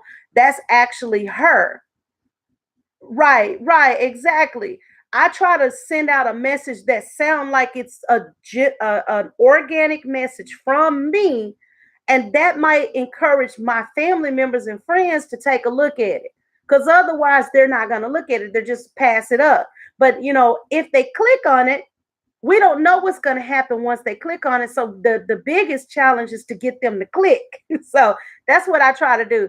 I saw a bunch of hunting channels yesterday. I sent them right to my page because my stepfather and my mother, they are avid hunters. They live in Arkansas and they hunt all the time. And they have friends that hunt and they all get together. Exactly. Clicking is the key. They have friends that all get together, like and share their little war stories, about hunting. So I went ahead and sent those people pages over to my page because when I see my dad, I might even show him the page and he might be like, oh, I like that. So that's what I do. I try to when I say that I try to help other people, I'm not just saying it. I don't know any of these YouTubers on a personal level, but I know what they're doing. They're doing the same thing I'm doing. We're all trying to build our platforms. We're all trying to grow. We're all trying to, build ourselves up and become stronger people. Good morning, Miss Author Sheila D. I'm so glad that you came by. I am so glad you came by. I was just talking about you earlier. I was saying how you really, really, really inspired me. Yes, ma'am. I was saying how you inspire me. We were talking about sharing people's pages to Facebook, Twitter, and the other social media sites. And I'm very big on that. I'm getting to the point now, anytime I see something, my authors, all of my authors, if you're an author, believe me, I'm sharing you out. I want other people to see your work because I know that we're all trying to do the same thing. We're all trying to grow. We're all trying to build our platforms. We're all trying to sell our books. And the only way that's going to happen is if we get exposure. We got to get exposure so that we can sell whatever it is that we're trying to sell, so that we can grow, so that we can build our platforms. And I know that's true because on Facebook and Author Sheila D, I have a list of Facebook communities where you can post. Once you join them, you can post your books. And I think it may be of a great help to you because I've gone on there and posted my books like periodically, like once or twice a week, depending on what the rules are, because they actually want to help you sell your books. I go on there and I post my books. And honey, when I tell you, when I go in there and I actually work it, my book sales be good. But I've noticed, good morning, Rochelle Brown. I'm so glad you showed up. Good morning. Thank you for the support. Thank you so much, guys. When I go in and I get in there and get the marketing, that's marketing. You get in there, you post your book, you post a picture of your book, or you might post a trailer depending on which group you go to. Thank you so much, everybody, for hitting that like button. I certainly appreciate you. Once you go in there and post your book information, you're subject to see a spike in your sales on Amazon. So I will definitely share that information with you because I want to see you grow. I want you to be like, oh my God, I sold like 1,000 books. Isn't that the goal, guys? Don't we want to have that oh my God moment? Don't we want to just be like, oh my God, I can't believe it after all this hard work? That's what I'm all about.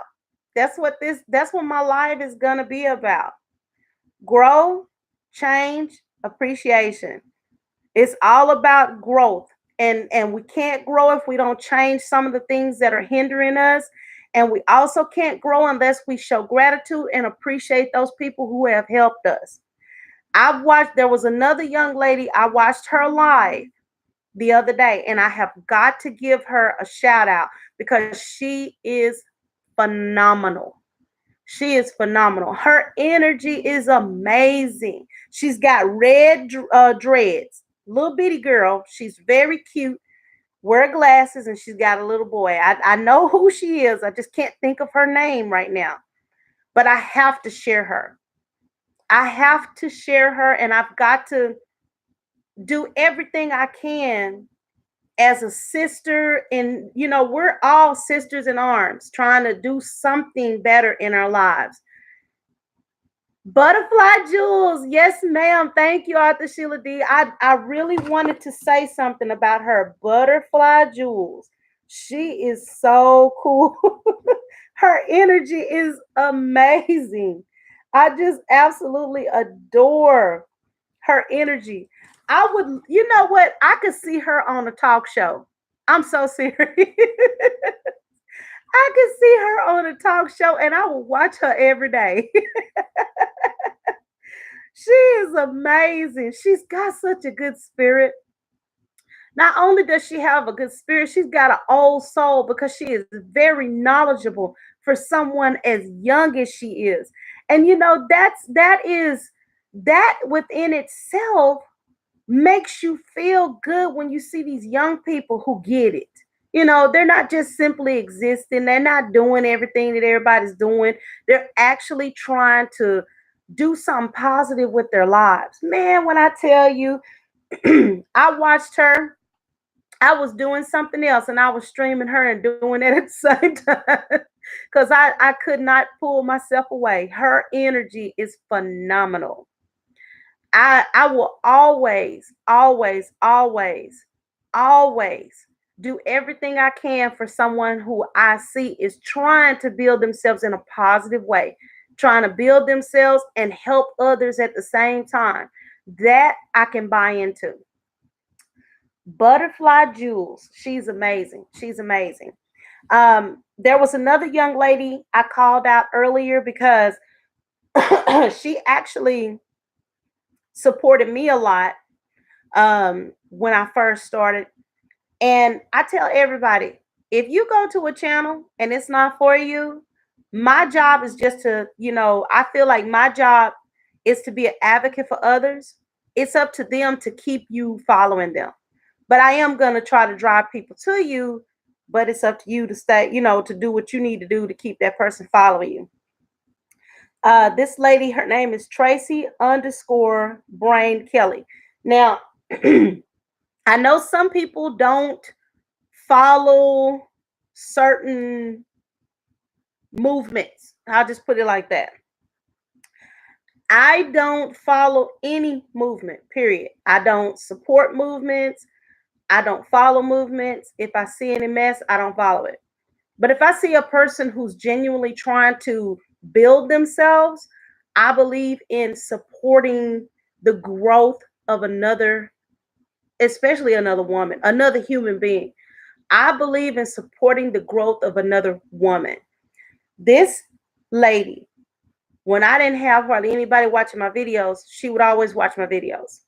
And I cannot say anything but thank you to her, Tracy _ Brain Kelly, because some people that show us support, they may not be where we want to be, but sometimes when people see things in different avenues, it may help them. And that's all I want to do is just help a person. I don't care who it is. I just want to help people. I'm not trying to pull nobody from anything that they're doing because we all have our own lives to live and we have to lead our lives in the way that's most beneficial to us. But I believe that the more positive exposure we have, it can help us form more informed decisions and it can help us operate in a spirit of excellence. And I've always operated like that. That's just how I am. I think I have one video, maybe two, that I'm not proud of because I got mad and I showed my tail. Like I said, I do real well not showing my tail. But if you fool around with the wrong thing, you subject to show it. And I did once. I think twice. And I'm not proud. I'm not proud. But I'm gonna leave those up to help drive and build my platform until I get where I want to get.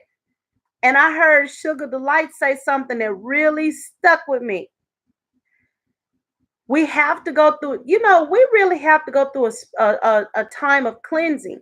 In other words, once you get to a certain level, you have to trim off that which is not building you up. That may have built you up at first, and it may have been helpful to you at first, and it may have got you to a certain point at first. But if it's not helpful to you anymore, then that's called restructuring your business plan. So I may have to tidy up my business plan at some point in time in this game. Because I know, especially with all of the changes in the community, with the changes that YouTube is making to make sure that we're playing fairly and that we're not harming one another. There are some things I've said, some little ugly stuff because I was mad at somebody. And it was meant exactly the way I said it. I wasn't being ugly, I was being matter of fact, because when I see somebody doing something, I think they need to sit down. I'm gonna tell them, you need to get somewhere and sit down. Ain't nobody got time for this foolishness. I am a mother. I have raised 5 children. I'm about to get one more out the door. He's gonna go into the military in July. July, I think he said July the 2nd, July the 1st or July the 2nd. So I'm like, nah, it might be June. I might be wrong, y'all. Don't listen to me, because at that, as far as that date is concerned, it may be June. Because no, I think it is July, because I think he said he was gonna take that 1 month and try to go around and visit everybody before he head out. But he's been checking in with his his representative, the person that he checks in with until he graduates. He goes up there regularly. He is like charged up. He's ready to go. He's happy. He was like reflecting over the fact that so many things have changed in his life.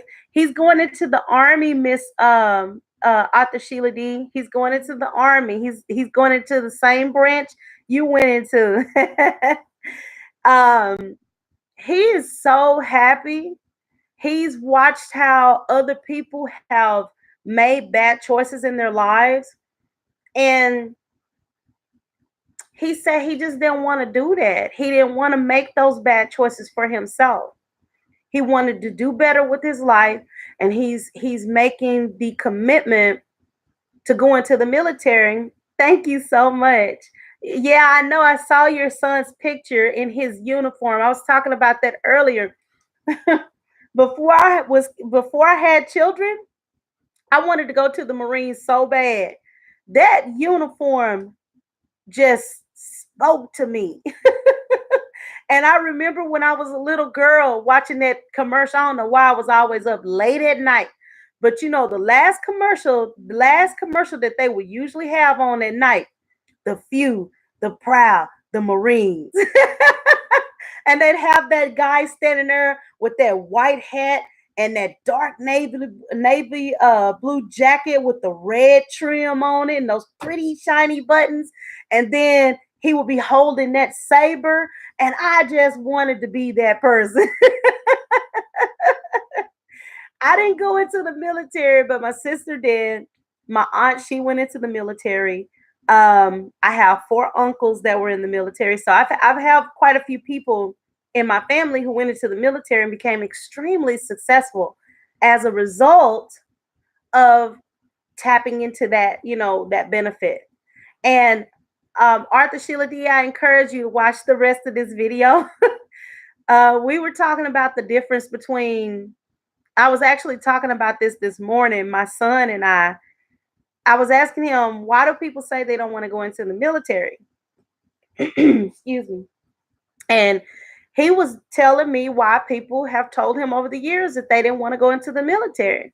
He was like, they say they don't want to get killed. they don't um they don't want nobody telling them what to do, and they don't want to make that kind of commitment. Well, we were discussing, okay, well then why do people go to prison? Because I've seen a lot of people say, I ain't going to no military. Ain't no white man gonna tell me what to do. And then go to prison. So my question is, what's the difference between the military and prison? Because when you go to prison, you're gonna have somebody telling you what to do, whether they be white, black, or whatever. You're gonna have to follow the rules, which means they're gonna strip you of your bad behavior, and you're gonna have to follow their rules in their house. The same thing that the military does. It break you down, build you back up. You have to follow the military's rules. You got to do what they tell you to do. And we also talked about the fact that if you go to prison, you stand a greater chance of getting killed in prison than you do of getting killed in the military.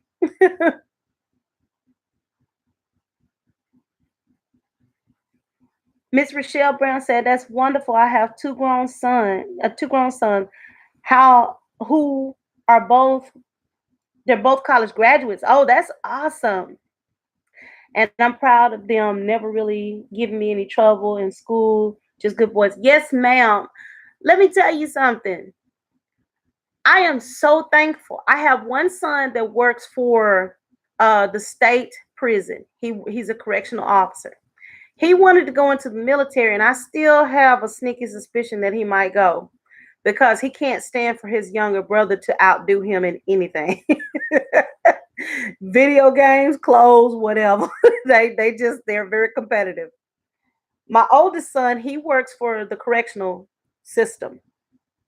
He's very glad that he went into the in corrections. He's talking about becoming a police officer. My kids are very much good boys. They've never been in any trouble. They've never, done they've always followed the rules because their father and I, we insisted on it, and we showed them how to follow the rules. And we're just thankful they didn't get caught up in anything because it happens. There are some. Oh, wow.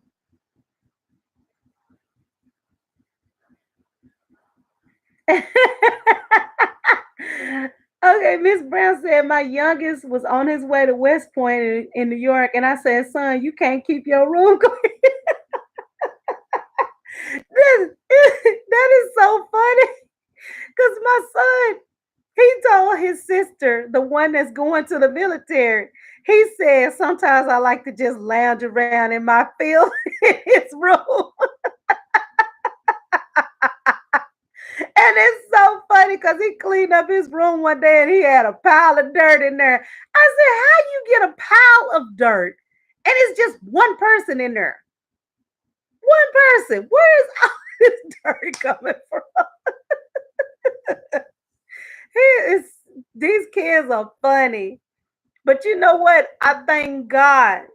I thank God because it seemed like we went through a period of time where young black males, it's almost like they were relegated to this section of only doing bad. And I could, it was very few that actually got to do more and do better.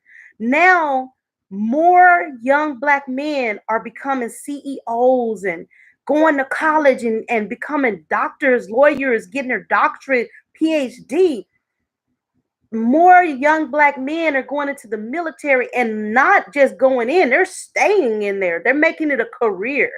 And I'm just like, I am so thankful that we are taking, all of those advantages that are out there. We're grabbing onto them. I'm so thankful for that because it's been there for us. I know it's been hard. I'm never, ever, ever the person to act like there hasn't been roadblocks blocks because we have had some severe roadblocks for different job positions, for different types of education, for different levels of achievement in the military.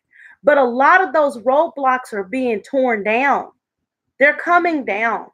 We just have to re engage our youth because along the line, many of them have grown up thinking it's not even worth it to try to, accomplish anything because I'm not going to get anywhere. And that's the reason why I asked my question. And that's the reason it's a very important question.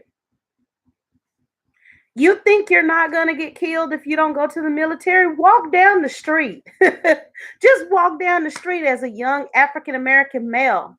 Take your chances, roll the dice, and hope you don't get killed.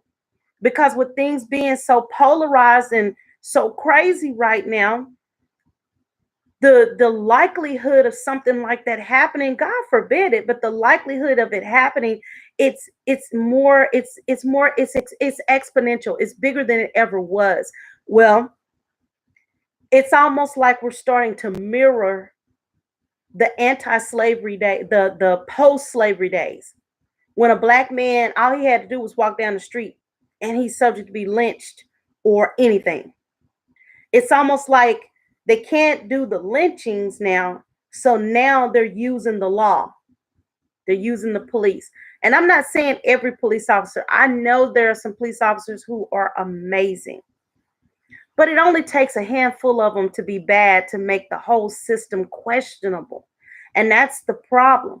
So I tell young people, your chances of getting hurt just in life, your chances of getting hurt, it doesn't matter if you're not doing anything wrong. Your chances of getting hurt, they multiply just because of who you are. So what we have to do is let's benefit from this life. Let's look at where can we get the best outcome. And the military is an option. And I really wish people would stop trying to make the military out to be such a bad option, because it's one of the few options that when you go in, you're actually exposed to benefits that you're not going to get in everyday life and everyday society. They're not going to, most of these jobs nowadays, they do not want to pay you. That are basically, they don't want these long time people who can retire from their companies. Most jobs are not structured like that anymore. Used to, you could work for a job 25, 30 years. They'll retire you out, pay you a retirement benefit, and you might get a little money every month for the rest of your life. But these companies don't want to do that anymore. They want you to work up to a certain amount of time. They want to try to find any excuse they can to get rid of you. I'm telling you what I know from experience working in the corporate world. They will try to find any little reason. Once you hit a certain age and once you've been with that company for a certain period of time, to try to get rid of you. Replace you with somebody younger with less experience so they can pay them less, and so they can really kind of control how that person operates in their company. Yeah, it's getting real slick. It's getting real slick. And that's the reason why I tell people, don't ever just give up on the military. I know it don't. My daughter, my oldest daughter, she's 20, she'll be 26 in May. She swore up and down, I don't want to go into the military. I don't want to go into the military. No, no, no, no, no. Now after she done had a child and she's seen how hard life is, she just had her first child this year, or no, last year. Now that she's starting to see the struggles of being a parent, now she wished she had gone in the military. Okay, Miss Brown, you said, but he ended up going to college in a small town outside of Houston. Okay, I know where Seguin, Texas is. Texas Lutheran University. My oldest and daughter-in-law graduate from Lamar University in Beaumont. See, that's awesome. I love to hear young Black people empowering themselves. Go out there and grab that power for yourself. It's out there. There are some jobs you cannot get without those degrees. There are some levels you will never rise to without that degree. Forget about the fact that you know how to do the job. They're going to always choose somebody who got more education than you. And if you don't get the education, that's going to be their excuse for excluding you. So you got to knock down all those roadblocks. You got to. And that's what I try to tell people. You have to knock down the roadblocks yourself. You have to be the person to knock down those roadblocks. Because if you don't knock down those roadblocks, some of these people that's in these corporations are still operating in their mind based on a 1960s, 1970s business model. And we know that in the 60s and the 70s, they didn't want to promote us. So you have to give them a reason why they have to promote you. Because if you apply for a position and another person apply for a position, that person don't have the same experience you have. Y'all have the same education, you have more experience, and you've been a better employee, and they promote somebody who doesn't meet the criteria, you can challenge that because it look, especially if it's another race. Now, I'm not racist, I'm not prejudiced. I come from a completely blended family, so I don't buy into all of that. I love Black people. I love empowering Black people. But I have to say that because I'm not against anybody, but I'm a realist. I know what's really going on because I know what I've seen with my own two eyes and what I've heard with my own two ears when I worked in corporate America. I worked in the Renaissance Tower in downtown Dallas for a while, and I saw a lot of things go on down there. You got to be careful. These people, if you give them a reason to deny you access to things, they'll do it. So you have to empower yourself, have that education, have that work experience, be on time to work every day, come in early, be excellent on your job. Because if they don't choose you for those lateral movements, and they choose somebody that ain't even nowhere near the standard that you have set, then you can look at that and say, okay, wait a minute, something ain't right with this. But if you're not, if you don't have it all, you can't say anything. You're locked. You'll sit back and watch everybody move up over you, and it just happens. As you said, yes, I worked from one of the largest school districts in Texas, the Houston ISD, for 27 years, and I would speak to the parents about speaking positive and encouraging the children. That's right. That, you know what, Miss Rochelle, I'm gonna tell you something. I just began to see grandchildren. Last year, my 21-year-old daughter and my they were 24 and 20. My daughters, I was so thankful that they had their kids when they were in their 20s versus their teens, because for some reason that seems to be a big trend and I don't understand that. My daughters waited until they hit their 20s to have children. So I got a grandson last year and a granddaughter. And I was so thankful that they waited because I wanted them to live and enjoy life a little bit before locking themselves into responsibility like that. I tell those kids all the time, do not say negative things to your children. Don't tell them they're stupid. Don't tell them they're crazy. Don't tell them all of that kind of stuff. If you say those things to them while their brain is still developing, your brain will lock that information in, and you will grow up not understanding or knowing why you feel strange. Because somebody's told you your whole life since you was brought into this world, oh, you weird. Oh, you strange. It's something about you. No, love on them. Oh, you're so pretty. Oh, you're gonna be so smart. Look at you with your smart self. You say those things to the children so that their brain can create that for them. That subconscious mind is powerful. Whatever it is that we say to our kids when they're babies, whatever it is we say to them when they're little and they're still developing, their mind is still growing. That's the reason why you can talk to children in Spanish, French or whatever, and it'll lock into them when they're kids. But if you wait till they get a little older, they'll struggle with it because their brain is still trying to figure out stuff. Their brain is like a brand new computer that don't have any software on it, hardly. Their brain is just like when we first get these new computers, we got to add Windows. We got to add this. You got to add that. Or the computer don't really function well because you don't have anything on it. You got to have enough space on the computer so that you can add the applications to the computer because you want to have security on the computer. You want to have the applications you need so that you can do your work. And we writers know about that. You got to have so much stuff so you can do your work. You got to add all this stuff to a computer. But if the computer has been corrupted and you try to add positive stuff onto that computer after it's been corrupted, it is going to take heck and high water to get that negative stuff off first, if you can get it off. And then add the positive applications later.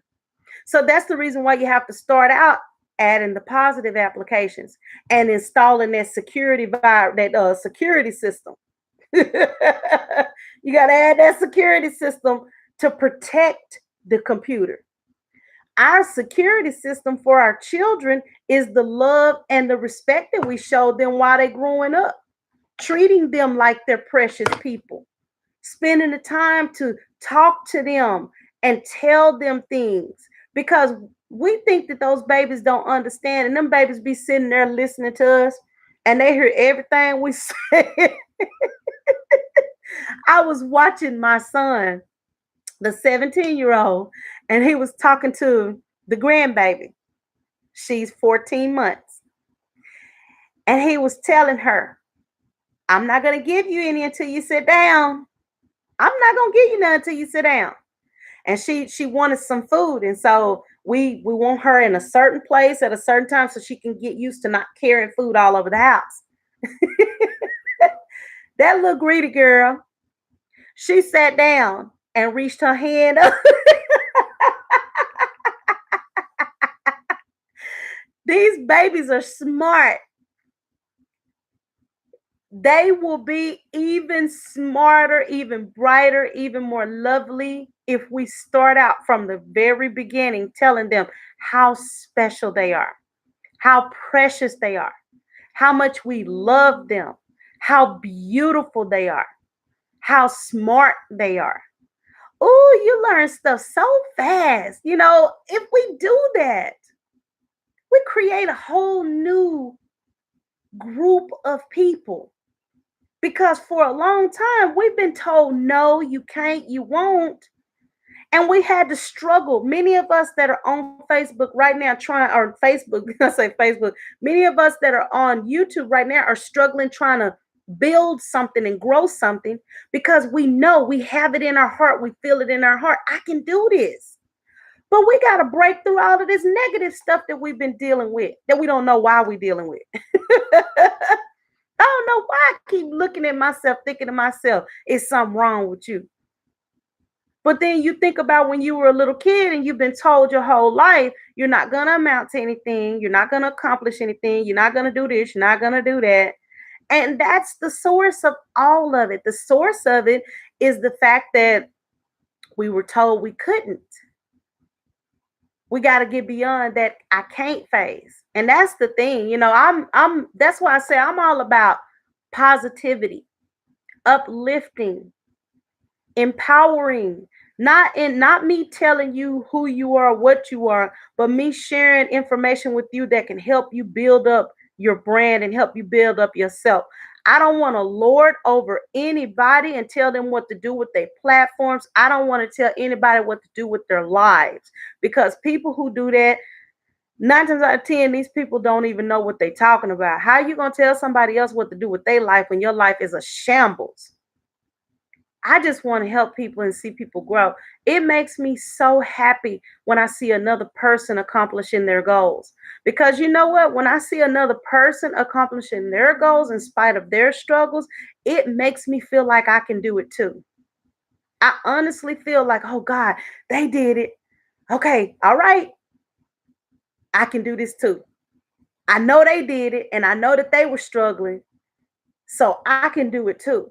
And if we think like that, if we think about, okay, if we help other people accomplish their goals, that will help us feel like empowered to do it too.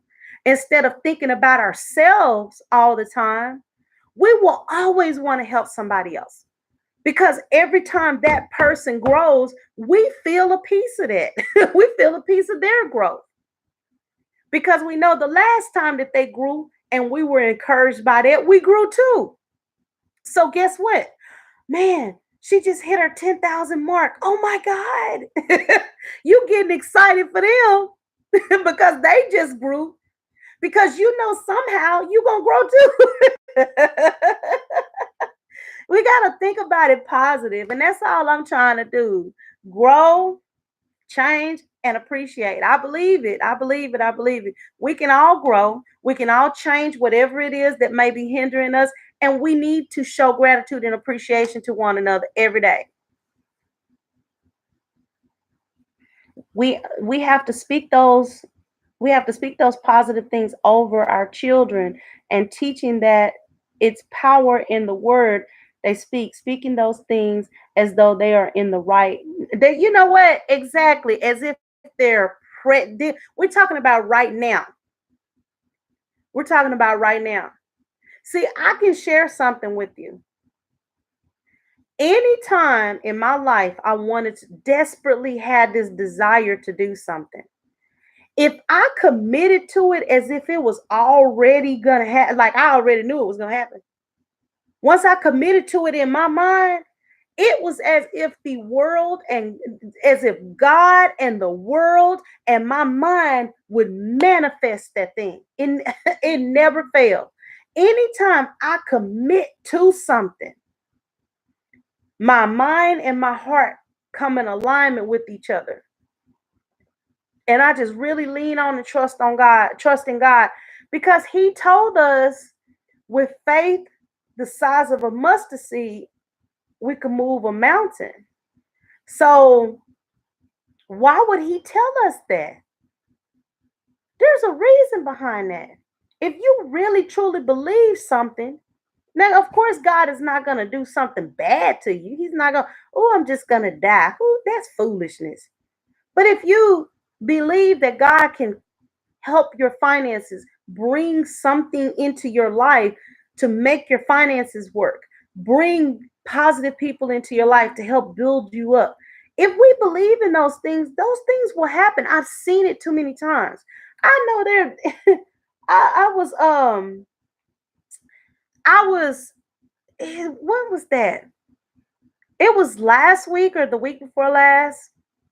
It just seemed like, I was having a fairly decent day. And then out of the blue, just some old devilment started happening. And I said, wait a minute. I said, I rebuke this in the name of Jesus. I said, devil, you done exposed your tail. Honey, you done exposed your tail. You done exposed your tail. And I'm going to tell you why I said that. I'm going to tell you why I said that. Because anytime I could clearly see that Satan was trying to like make some stuff, bad things happen in my life, there's a blessing so close to me. He wants to block that blessing. And so he'll throw all kinds of terrible, weird stuff out at me, stuff that don't make any sense. Because you expect people to do stupid, silly things all the time. That's the human condition. That's the human condition. But when things that don't make sense happen, I question those things. I question those things. Yeah, he stay on his job and he never sleeps. I question when extraordinary things happen or when a procession of unextraordinary things happen. And it was a procession of unextraordinary things. My son went to the store for me. My car didn't work. He went somewhere else. This didn't work. He tried to do something else. That didn't work. Everything was just like, and I was like, now, wait a minute. Now I know I got money in the bank. I know this is this, and I know this is that. I said, Satan, I rebuke you in the mighty name of Jesus. I said, get your raggedy tail out of here. I always tell my children, don't fear the devil. Satan was in heaven with God right next to him. You can't get mad at me because you messed up what you had with God. I ain't never been right next to him. How you gonna get mad at me because you messed yourself up? That don't even make no sense. But ain't that what people do out here in this world? They mess themselves up and they look at everybody else and they want to tear everybody else up for the things that they did. And that's crazy talk, but people do it. People do it, especially on YouTube. These these people will get on here and show out, act a fool, do all kinds of crazy stuff, and then when bad things start happening, they want to just lash out and try to tear up everybody. Thank you. You got to go through something in order to be able to testify. But I mean, it's so funny to me. I see people all the time on her doing the craziest things. And I be thinking to myself, okay, you sowing these seeds, don't you realize you're gonna have to reap them too? And then when bad things start happening, they start lashing out at everybody. And I be thinking to myself, what kind of world do you live in that you think you can do negative things and do all kinds of crazy stuff, and you don't think that that stuff is gonna come back to you? In every religion, they tell you that whatever you put out there in the universe comes back to you. In every single religion, pretty much. And I study other religions because I can't disqualify something if I don't know what it is. You know what I'm saying? It doesn't make sense to say, oh, I don't believe in Buddhism. You know what I'm saying? I don't believe in Hinduism. I don't believe in this. I don't believe in that. Well, what do you know about it to say whether you believe it or not? I remember when I was younger, not much younger, in my 30s, I didn't read all of it, but I read quite a bit of the Quran. And I read it because in order for me to disqualify it as no, no, no, no, no. You know what I'm saying? I believe in, because the Bible tells us to study to show ourselves approved. We got to study something. We must study the word, but we must also understand these other things so that we can know what's the difference between the two. You can say, I don't like something. That's just like a kid saying, I don't like broccoli. I don't like broccoli. Well, how do you know? Have you ever tasted it? No, but it looks ugly. And then you take a bite of it and it's good. You add a little bit cheese to it and it's better. You know what I'm saying? How do you know what you do and don't like if you've never, ever, ever, ever investigated it? Now, I'm not going to say that I'm going to investigate Satanism. I'm not going to read that book. There's nothing about that book that called me. I know what Satanism is. I'm not silly.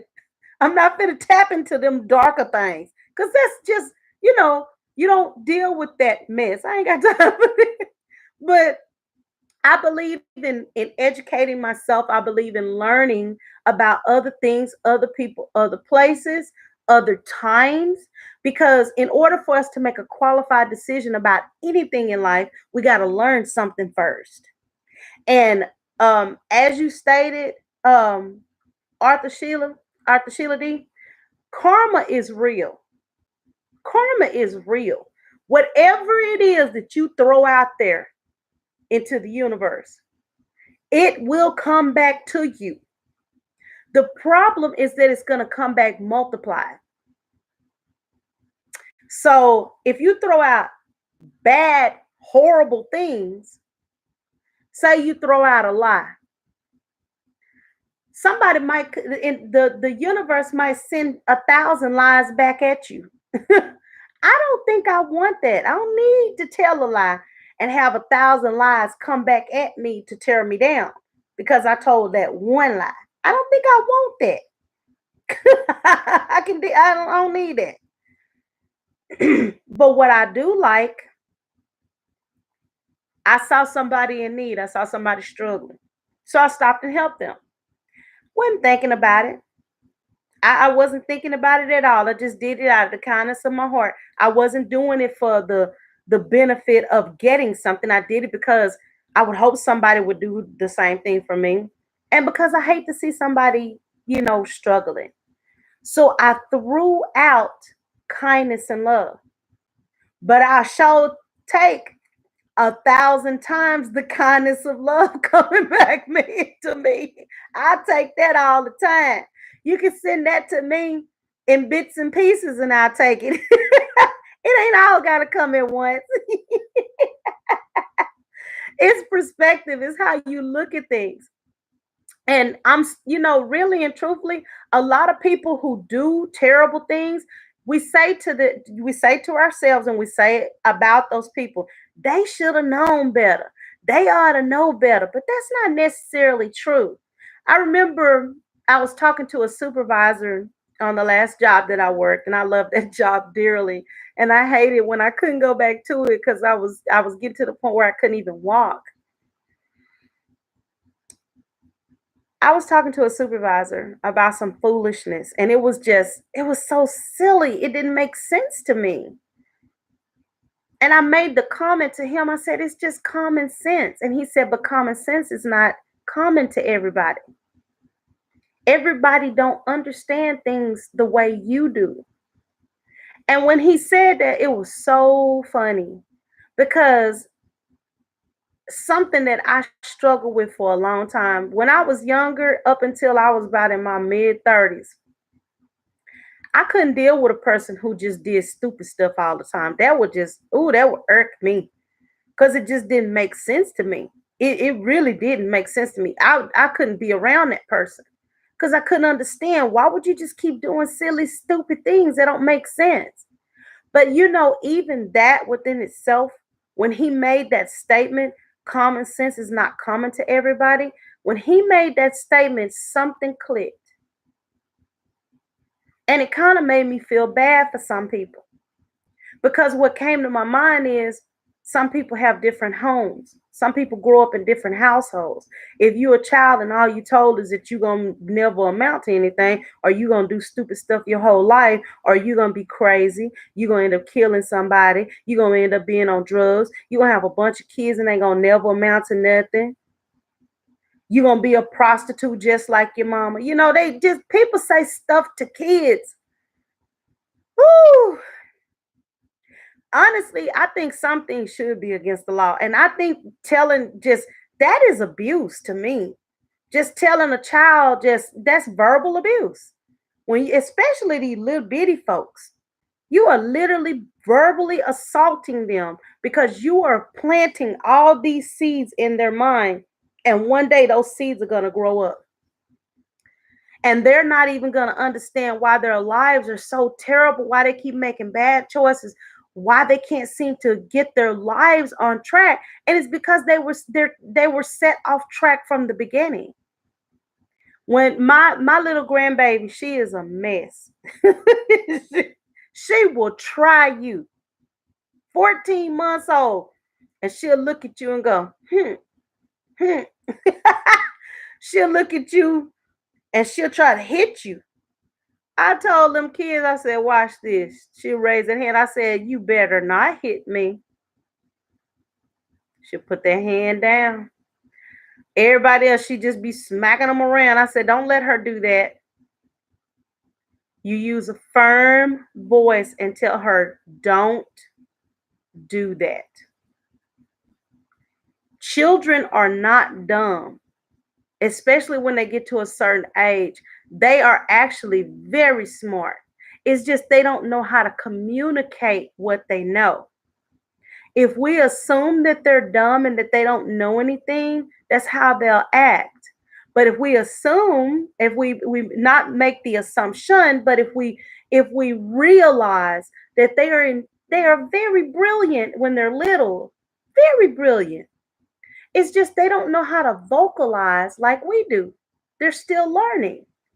But we have to hold them to accountability and talk to them with common sense so they'll grow up and become individuals with common sense, appreciation of words and knowledge, ability to disseminate knowledge, wisdom, understanding, ability to read and comprehend things. If we teach them from a young age and grow it up in them, they'll be better human beings and better adults. And that's something I learned over time because I grew up in that time when people talk bad to you and there wasn't nothing you could do about it but sit there and cry. And you better not cry too loud because you might get beat up for that.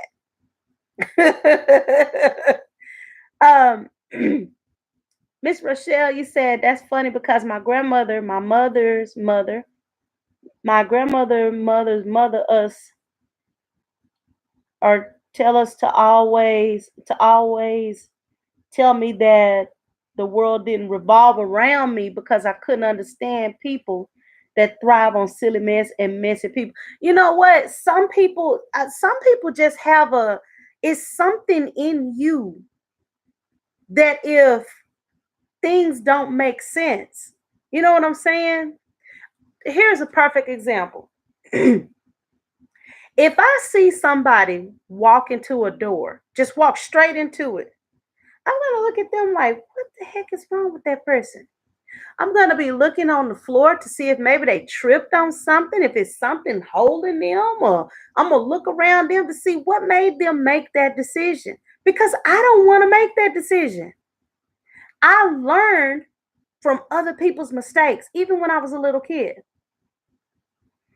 I learned from other people's mistakes. I didn't have to do the same silly things someone else did to learn that mistake, learn from that mistake. I learned from watching them. You made a mistake. I don't want to make that mistake. I see what you're going through. Ooh, no. I learned from other people's mistakes. All right, author Sheila D. Thank you for stopping by. I certainly appreciate you, hon. You have a blessed day. I learned from other people's mistakes. And because I learned from other people's mistakes, I've had my life has been different. I don't miss anything. I don't go anywhere, do anything, hang out with people. When I started dealing with health problems, I became kind of reclusive because when you're sick and you're not 100% of yourself, you want to protect yourself and shield yourself. So some people kind of, you draw yourself in because you feel, I felt like, especially at one point in time.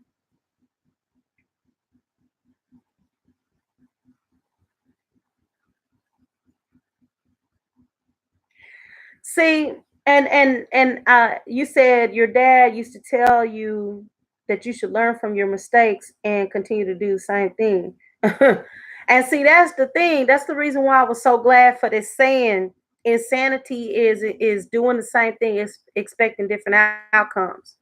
We have to learn that if if I drive a car and I've been drinking, I can hit somebody. We don't want to do that over and over again until we and keep testing that fact. Because eventually you're gonna hit somebody. The law says you can't drink and drive. So the best thing to do is not drink and drive. Just don't do it. Because eventually one day you are gonna hit somebody. You are going to hit somebody, and when you do hit somebody, you're gonna pay the cost for that. I've always been one of those type people. Not only do I learn from my own mistakes, I try my best to learn as much as I can from other people's mistakes, so I don't have to make that mistake. Why should I have to suffer if I ain't got to? If I see other people doing silly things and it don't turn out right for them, I'm gonna evaluate that. I'm gonna try to make sure I'm not doing something crazy that's gonna negatively impact me because I don't have time for that. I want to enjoy my life. I want my life to be peaceful. You know what I'm saying? I want to enjoy my life. I want my life to mean something. When I leave here, if I don't do anything but, be an encouragement to a handful of people, I feel like I did what I came here to do. I came here to be an encouragement to those handful. I reached them. I helped them in some way, and hopefully like their life can be better because they came in contact with me. I'm not asking for a whole lot because I don't know what God has in store for me, but I'm prepared to do whatever He asks me to do. I just, I know some things will be tough. What ain't tough in life? When you wake up in the morning, you have no idea what you're stepping into. We just get up.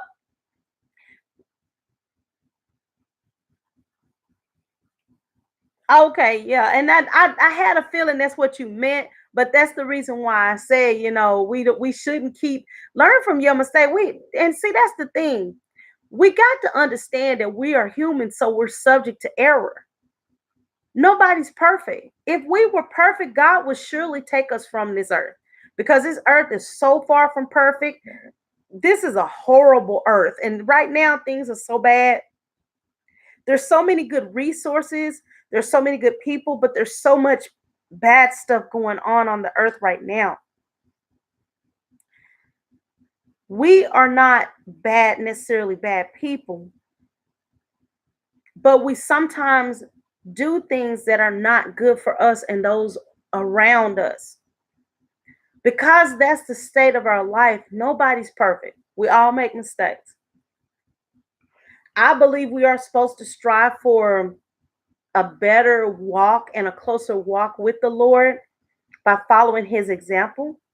But I also believe that even in striving and walking, you're still going to make mistakes.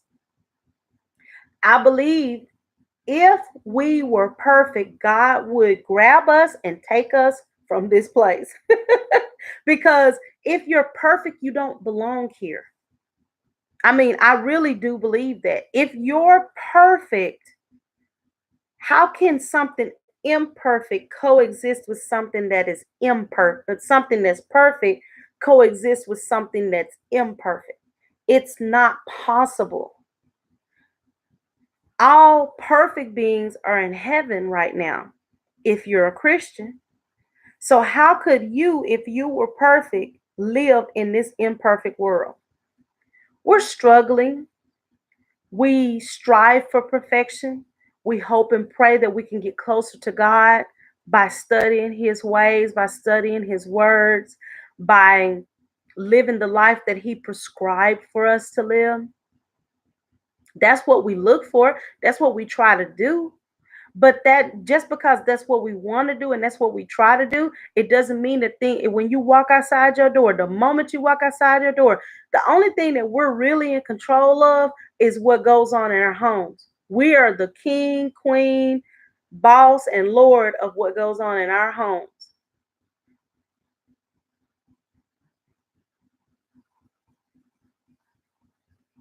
That's right. That's right. And we don't know when we're gonna leave. We don't know and that's what I'm gonna tell you something. Couple of weeks ago, I said 2, 3 weeks, I was in the hospital.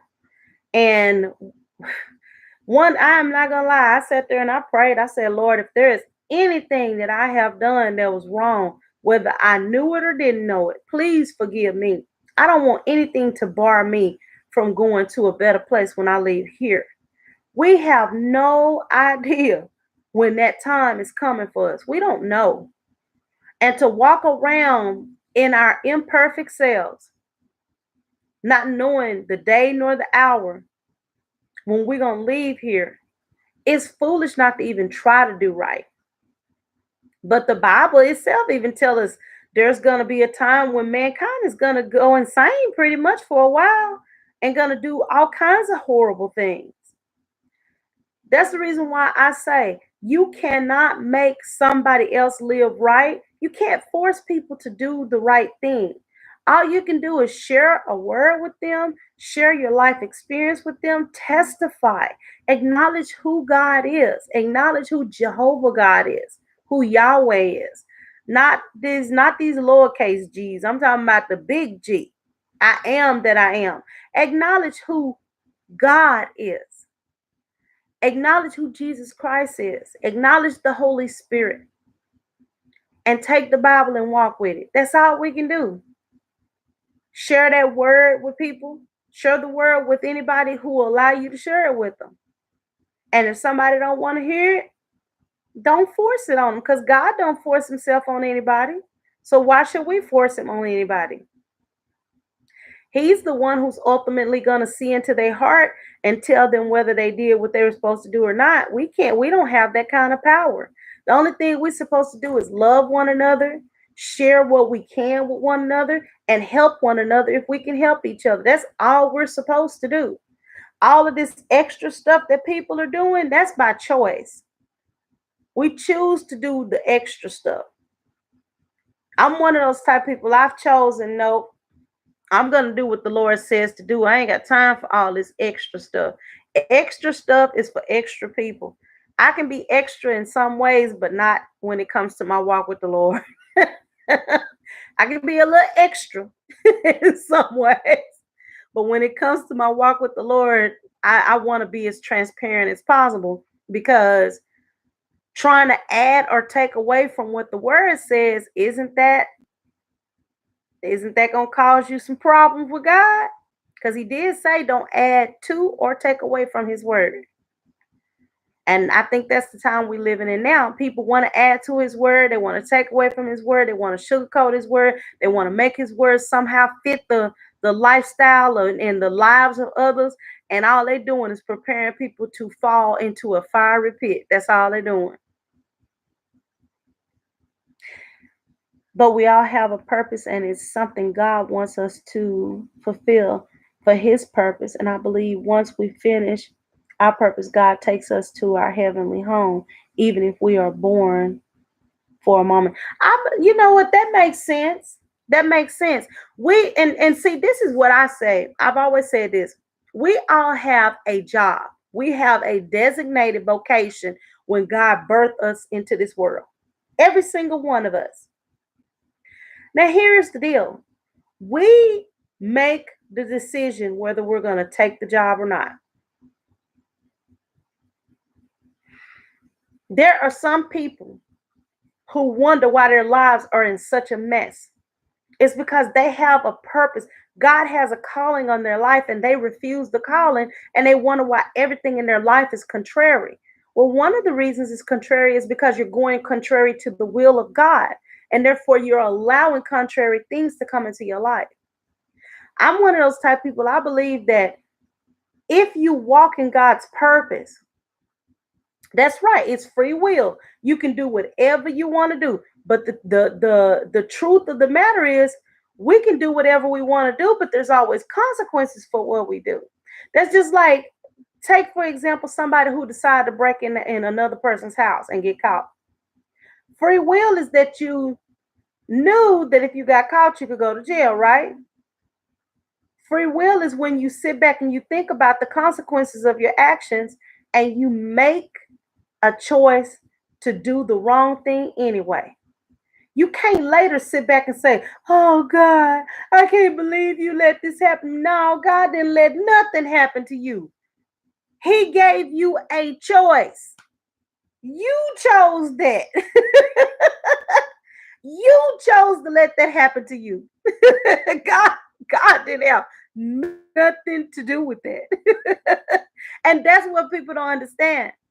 That's just like, you have a lot of people who say, okay, well, then why do God allow bad things to happen to folks? You got to go back into the Bible where it says that the Father told us that if we don't do what he tells us to do, the curses that are bestowed upon that man or woman can travel from one generation to the next generation to the next generation. So your ancestors might have done some stuff they didn't have no business doing. And unfortunately, you got whooped right along with them. So you're going to have to line up yourself with the word so that curse don't keep following its way through your kids and your grandkids and your great grandkids. And that's just the truth of it. That's the truth of it. You know, I know it's hard. It's hard to accept and understand that. But the Lord tells us what happens when we choose to be disobedient. He's not going to stop us from being disobedient. Eventually he will, if he get enough of it. He'll turn you over to a reprobate mind and let the world just whoop up on you. But I don't think people understand that if your grandfather was a schemer, right? If your grandfather was a schemer and all he did was get over on hardworking, honest church folks, he might think he done got away with whatever he did. And he might pay for it a little bit in his life. But even his children, his grandchildren, and his great grandchildren are subject to suffer because he got over on some church folks or got over on anybody. Because God said when we break his laws, he's going to punish us. And he's not just going to punish us, he's also going to allow that same curse, that punishment, to drift over into the generations that come behind us.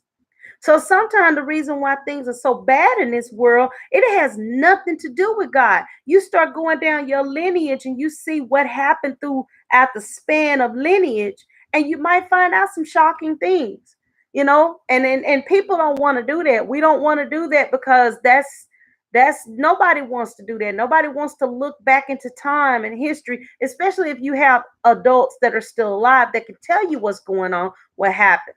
I know my grandmother, she used to talk to me all the time about the different weird things that used to happen. She said when she was a little girl, men would try to rape and molest girls all the time. When she was a little girl, family members were so evil. I know it was her grandfather. It was her, yeah, it was my grandmother's grandfather. He owned a lot of land where we are from in Texarkana, Texas. He owned a lot of land. He had a little small sugar plantation. His brother was an alcoholic. When he died, he before he died, he told his brother to take care of the land and to watch out for the younger folks. He told his children to make sure that my grandmother and her kids were taken care of. He gave my grandmother a house. Do you know one of her aunts took that house and kept it? One of my aunts took that house and kept it. People do shocking and shady things and wonder why terrible things happen in the family, into their with their kids and stuff. You're doing ugly things and you don't think nothing is gonna come of it. Just because a person get away with doing something ugly, it doesn't mean their children are gonna be, exempted from the punishment of what you've done wrong. I tell them, as I was raising my kids, I would tell them that. Just keep in mind, whatever you do, you might not necessarily get punished for it right away, but your kids may get punished for it. You probably will get a portion of that punishment before you leave, but do you want your kids to suffer because of some things that you did wrong?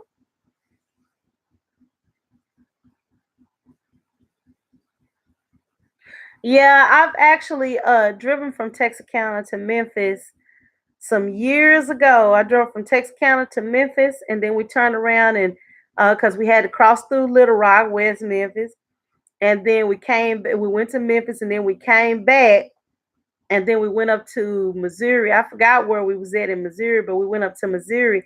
My family has always been big on traveling. We used to do a lot of traveling. Then when my kids got to a certain age, we would take road trips all the time. Cause to me, a road trip was less expensive than going to like Six Flags or something like that. All I had to do was put a few tanks of gas in the car. We would take a cooler with drinks and popsicles, stuff like that in the summer, and bring some made up sandwiches and some little old bags of chips, and we had a good time. We had a good time just driving down the street, seeing different places we've never seen before. My kids, they had a beautiful time. And that was something we used to do all the time because if I didn't have money to do anything else, I had money to take a nice little road trip with my kids.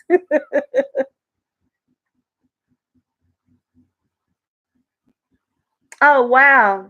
So if you said y'all go to, I saw in your post you said y'all go to, is it Houston for family reunions or was it somewhere else?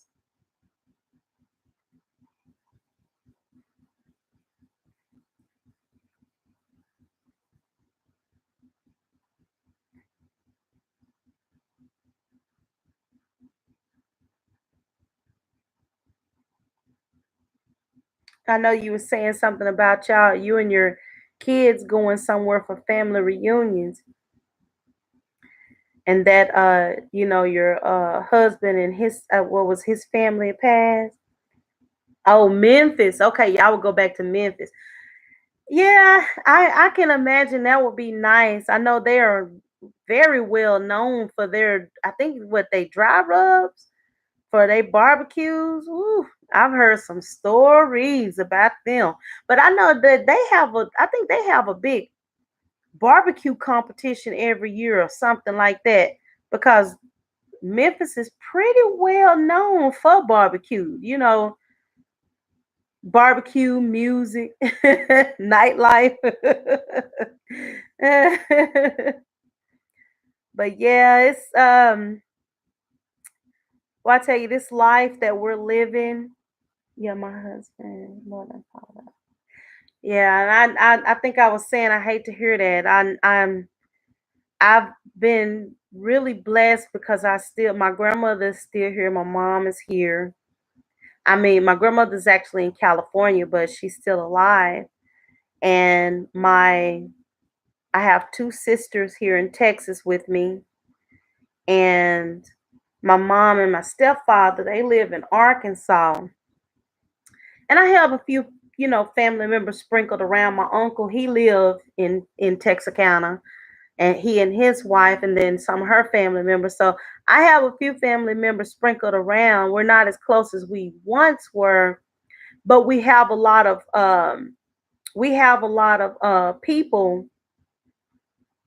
We have a lot of people kind of sprinkled out all over the United States.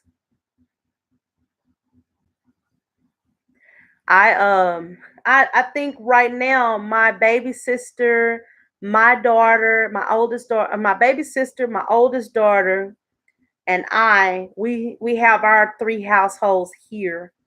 And I I forgot my son. My son he would be so mad at me because he has his own household and a baby on the way within the next week or so. He got a little boy coming. So right now it's my sister, my oldest daughter, my oldest son, and myself. So it's four households here. So by the grace of God, my kids and my baby sister are really kind of like my support system. They the ones that I can lean on because I really don't have nobody else here. Oh wow. I know that's difficult. I I wasn't fortunate to be married that long. I don't know. Sometimes I wonder, was it me or was it them? I make a joke, I make light of it because sometimes you have to look at your situation and say, just be honest with yourself. Was it me or was it them? I don't even know. I don't know. I know I've never been a bad person. I'm a hardworking woman. I have a lot of love in my heart and I treat a man like a king. So I don't know. I don't really know what else you can do. I have no idea what more is there to do. So I tend to believe it was them. I'm gonna come home from work, I'm gonna cook, I'm gonna love on you, I'm gonna clean, I'm gonna take care. We're gonna build up something good. We're gonna do this thing. And if that's not good enough for you, I really don't know what to tell you. If you think you can find something better, be my guest, go on out there and get it. I'm not mad at you. I ain't mad at you no more. At first, I wanted to do you some bodily harm, but now I'm good. Me and Jesus done made our peace with it.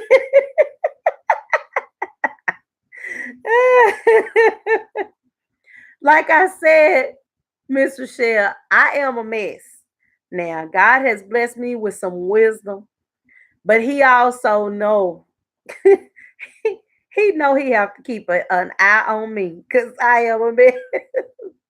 I have a tendency to say things and do things. I don't do nothing real bad because first of all, the idea of going to jail is just crazy. That's just crazy to me. So anything that might lead me to jail, I don't even most of the time my sister keep my SUV because I really don't drive that much anymore. I have problems with my shoulder, this hip, and this knee. So I'm right-handed. And to drive, I notice every time I drive, my shoulder, my hip, and my knee be hurting so bad. I mean, when I say hurting bad, it feel like somebody is just stabbing me in my joints. So I let her drive my SUV most of the time because I don't drive that much. So I envision myself as being a bad girl at times. But in application, it's not necessarily true.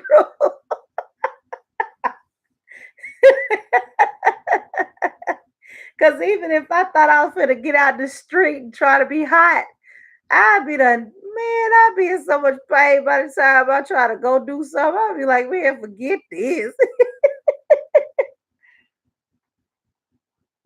I when I seen that mess, I was like, really? what what in the world are you thinking? You are 80 years old. You should have gave that up a long time ago. And they said that wasn't the first time she had been in jail for that. Man, I look at some people, I just shake my head. How do you go to jail well, Bill Cosby went to jail at 70 something. Come on. Boy, I tell you, that don't make no sense. And I seen that woman on the news too. She was talking about, I don't know what you talking about. I ain't no drug dealer. An old gangster. Yeah, she's an original OG. Boy, I'm telling you, I don't under I don't understand. I don't understand. But that just goes to show some people do foolish things. Some people do silly things. You are an old woman. You should be teaching the young women in your community to be wise and to do wise things. You out here doing foolishness yourself. Probably teaching the young gals, yeah, you better get this money. You better get some of this money because you ain't gonna make no money no other kind of way. Lord have mercy. Jesus, help me, please. Please help me, God. You 80 years old out here trying to slang rock. Come on. That is ridiculous. You hear about some things and you just be like, that is absolutely ridiculous. And she was talking mess to the police officers. And they didn't want to put their hands on her. They didn't want to do nothing to her because she's so old. They knew they might break something. Them jokers know they would be in trouble if something happened to that old woman. Them gangsters will come get they butt. You done mess with Mama G? Really? Oh my goodness, I'm telling you. I don't advocate breaking the law, but I do understand the psychology behind it because people they get it set in their minds that they cannot win any other way. I've always been the exact opposite. I just believe if I even try to buy the stuff, I'm gonna get caught. And I could just see every person who have ever known me. Yeah. I, I can see every person who have ever known me who say, she always act like a goody two shoes. I knew she wasn't no goody two shoes. I could just see that. I could just see that. Excuse me, I gotta get a little drink of water. I could see that. That idea alone make me say no. No, ma'am. I am not gonna get out here for the world to see me looking dumb. She always act like she was a goody two shoes. I knew she wasn't no goody two shoes. Look at her getting locked up for selling drugs. I will pass. That's me. When I was younger, I think I could have took them because I was a fighter then. But now that I done got to the point where I have, so many health issues, that I think I would probably die in jail for real. And nobody would have to touch me because the way they sleep, that would hurt me so bad. That would hurt my body, my physical body so bad. So, you that's the reason why I tell people. When I see people doing silly stuff, I said, "Do you really want to sleep in on a hard cot? Like it's not even a cot, but on a hard metal bed with this thin mattress?" Okay. I you want to sleep on a hard metal bed with this thin mattress that can't be comfortable. And not only that, you got to share your room with somebody. Come on now, come on. There are better things in life than that. There just are. I mean, you can I don't know. And these people who keep going back to jail, I be wondering what they're going back for. What is you going back for? You already know what's in there. You already know it ain't no good. They complain about the food. They complain about how the guards treat them. They complain about the prison. Why in the world would you go back? Oh, wow. Bless your heart, honey. Bless your heart. Lupus is bad by itself. And then you add nerve damage to it. And people don't understand, you know, people do not understand.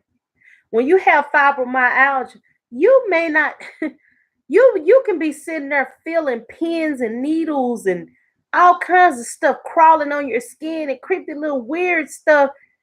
I know there are several times I look down, I touch my leg, I feel sometimes I feel like cold water on me. There don't be no cold water on me. Sometimes I feel pain. I feel like something is pricking or sticking me. There's nothing there. Sometimes I feel like a like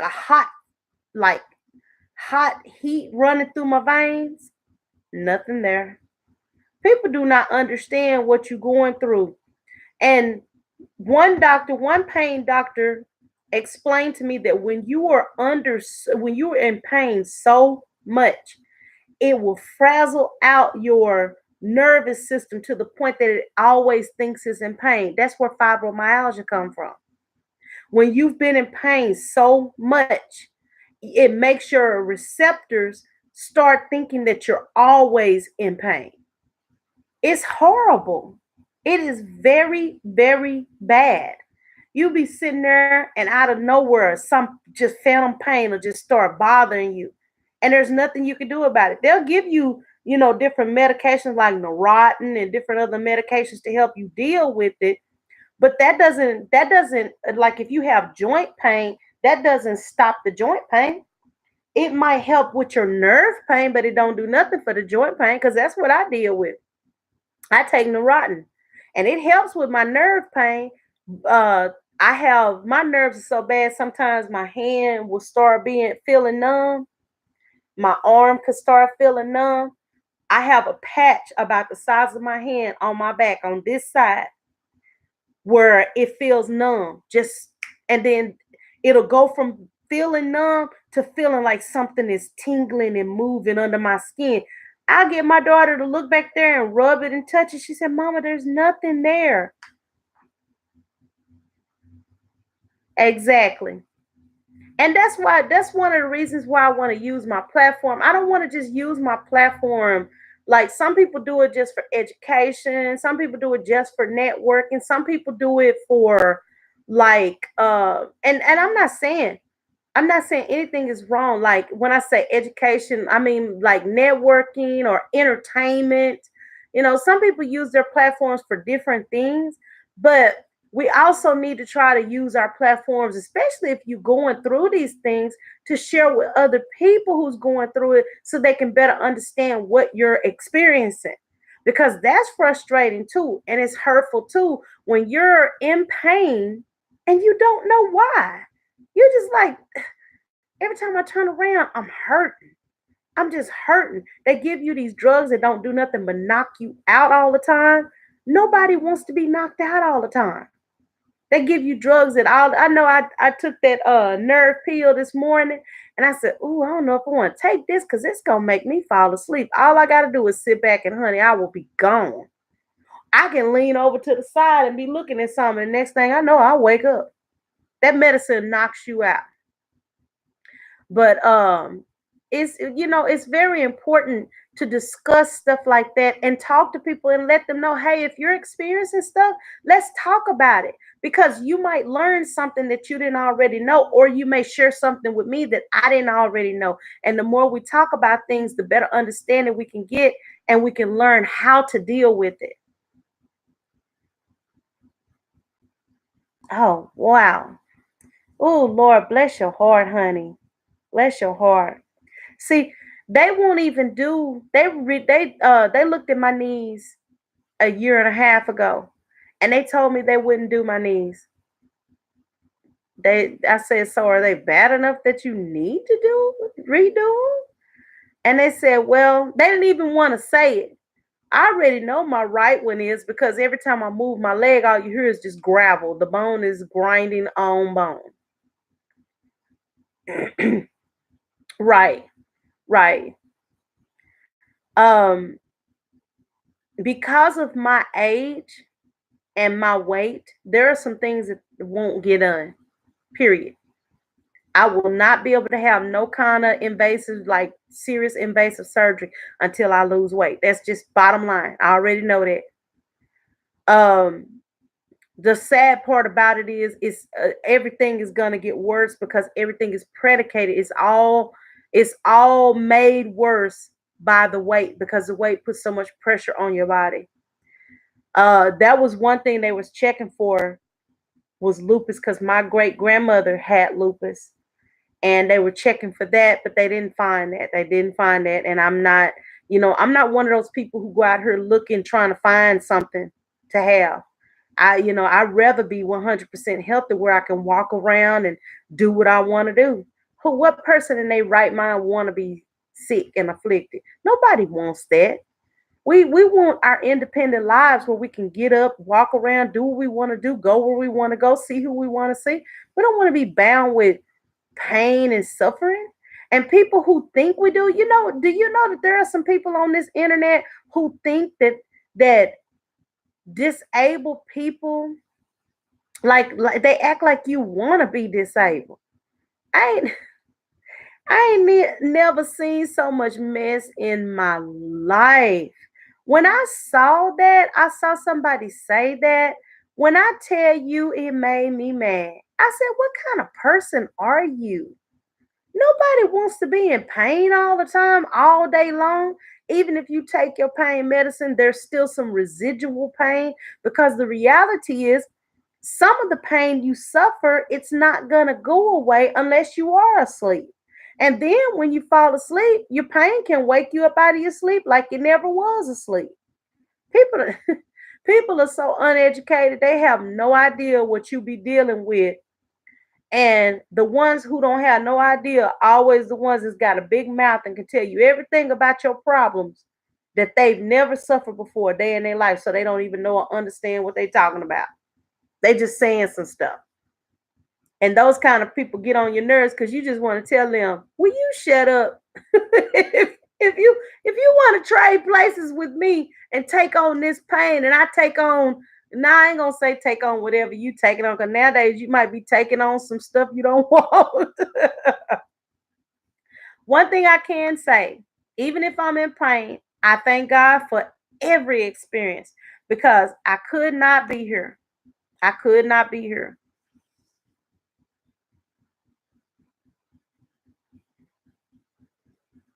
Oh wow. And I know that osteoporosis of the spine is not good. It is not. And you know what? I will be praying for you, and I hope and pray that you are with somebody who a pain management person who has you on a regular schedule, so you can, feel like a person in the midst of your trial. Because, honey, when I tell you, people don't understand. If you can manage your pain, you can manage your life. But that's really the biggest problem for a lot of people It's the pain management aspect of it. Sometimes you're in so much pain, it's hard for you to really just live like you would normally live because the pain limits what you can do. Believe me, I understand. I understand.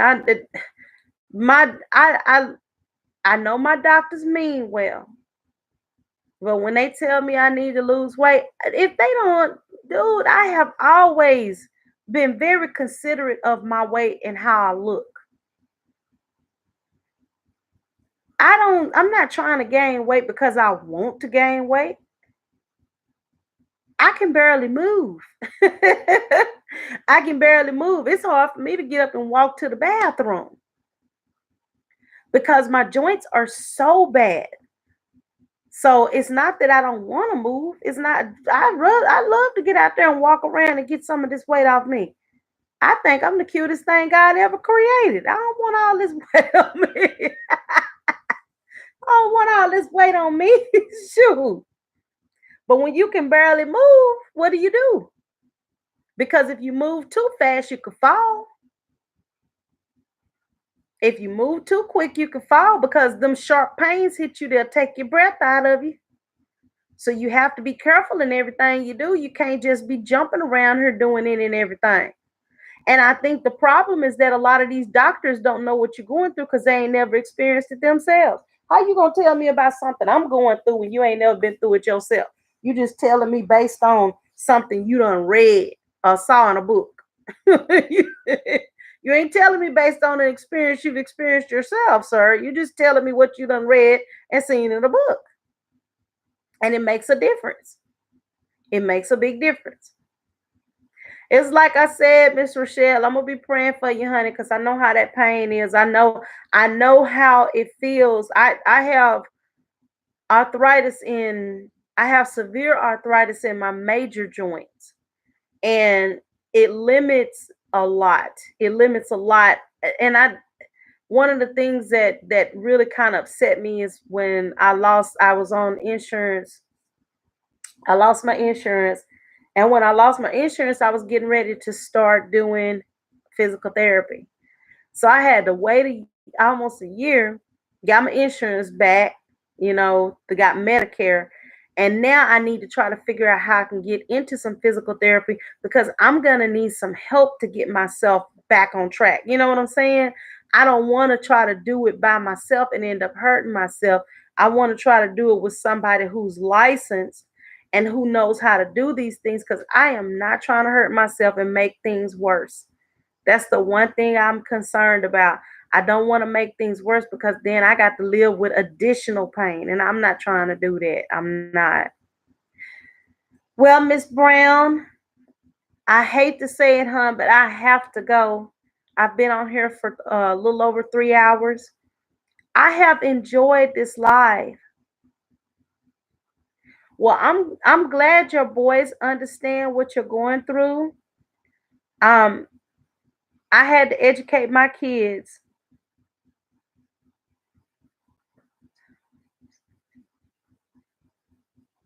Right. You know what? I had to do the same thing. I had to educate my kids because I don't just suffer with joint pain. I don't just suffer with degenerative disc disease in my neck and in my back. I have a bulge pressing on my spine and my neck, and I have severe degenerative disc disease in my back, in my lower back. I don't just deal with that. I also have anemia. And from time to time, my blood level just drops for no reason. And they don't understand why. So periodically, I have to go into the hospital and get transfusions.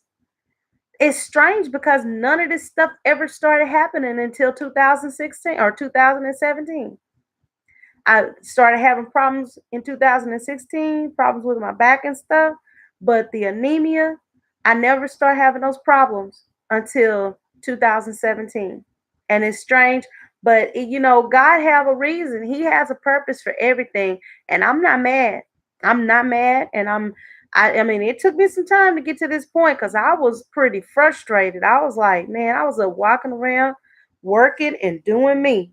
But I'm not mad, and I thank God for being who He is. I honestly thank God for allowing me to have this type of platform so I could talk to other people like you, because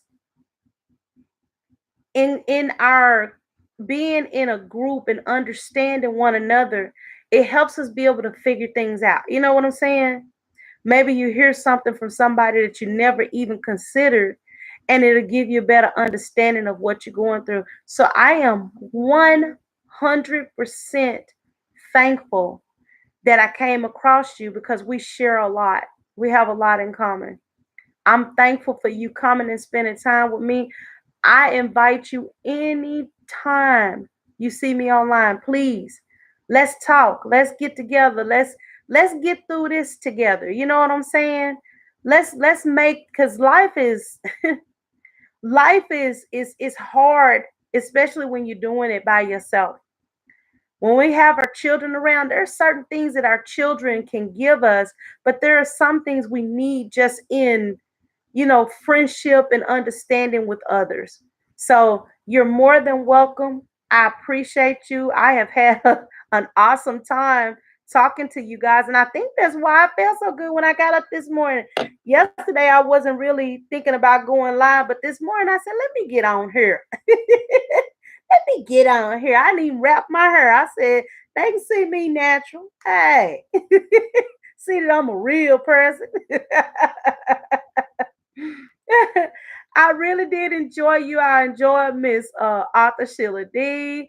I enjoyed some of the other people that were in the chat. Oh my goodness, you guys are amazing. And I do too, honey. I have a love for everybody. Let's see who I was in here. I enjoyed Miss Andrea Obana, Miss Yvette Stratford. Let's see, The Boss Life Online, My Family Garden, uh, Darling's Pearls, My Kitchen, My Workshop by NH2, Frank GTV Random Channel, Juicy Guave, let's see, Arthur Sheila D,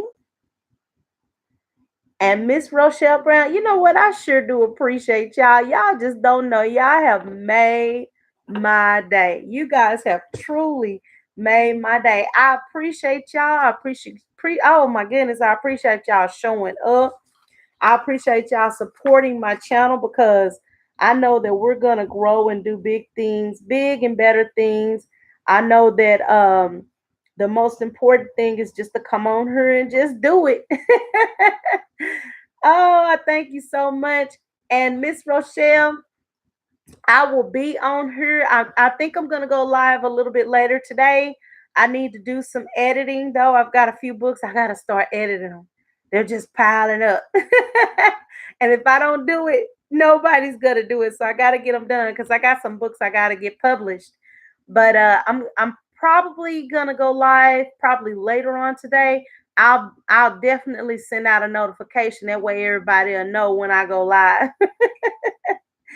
All right, sweetheart. Thank you so much for supporting me. I appreciate you, and you have a blessed and beautiful day. Thank you so much. Bye.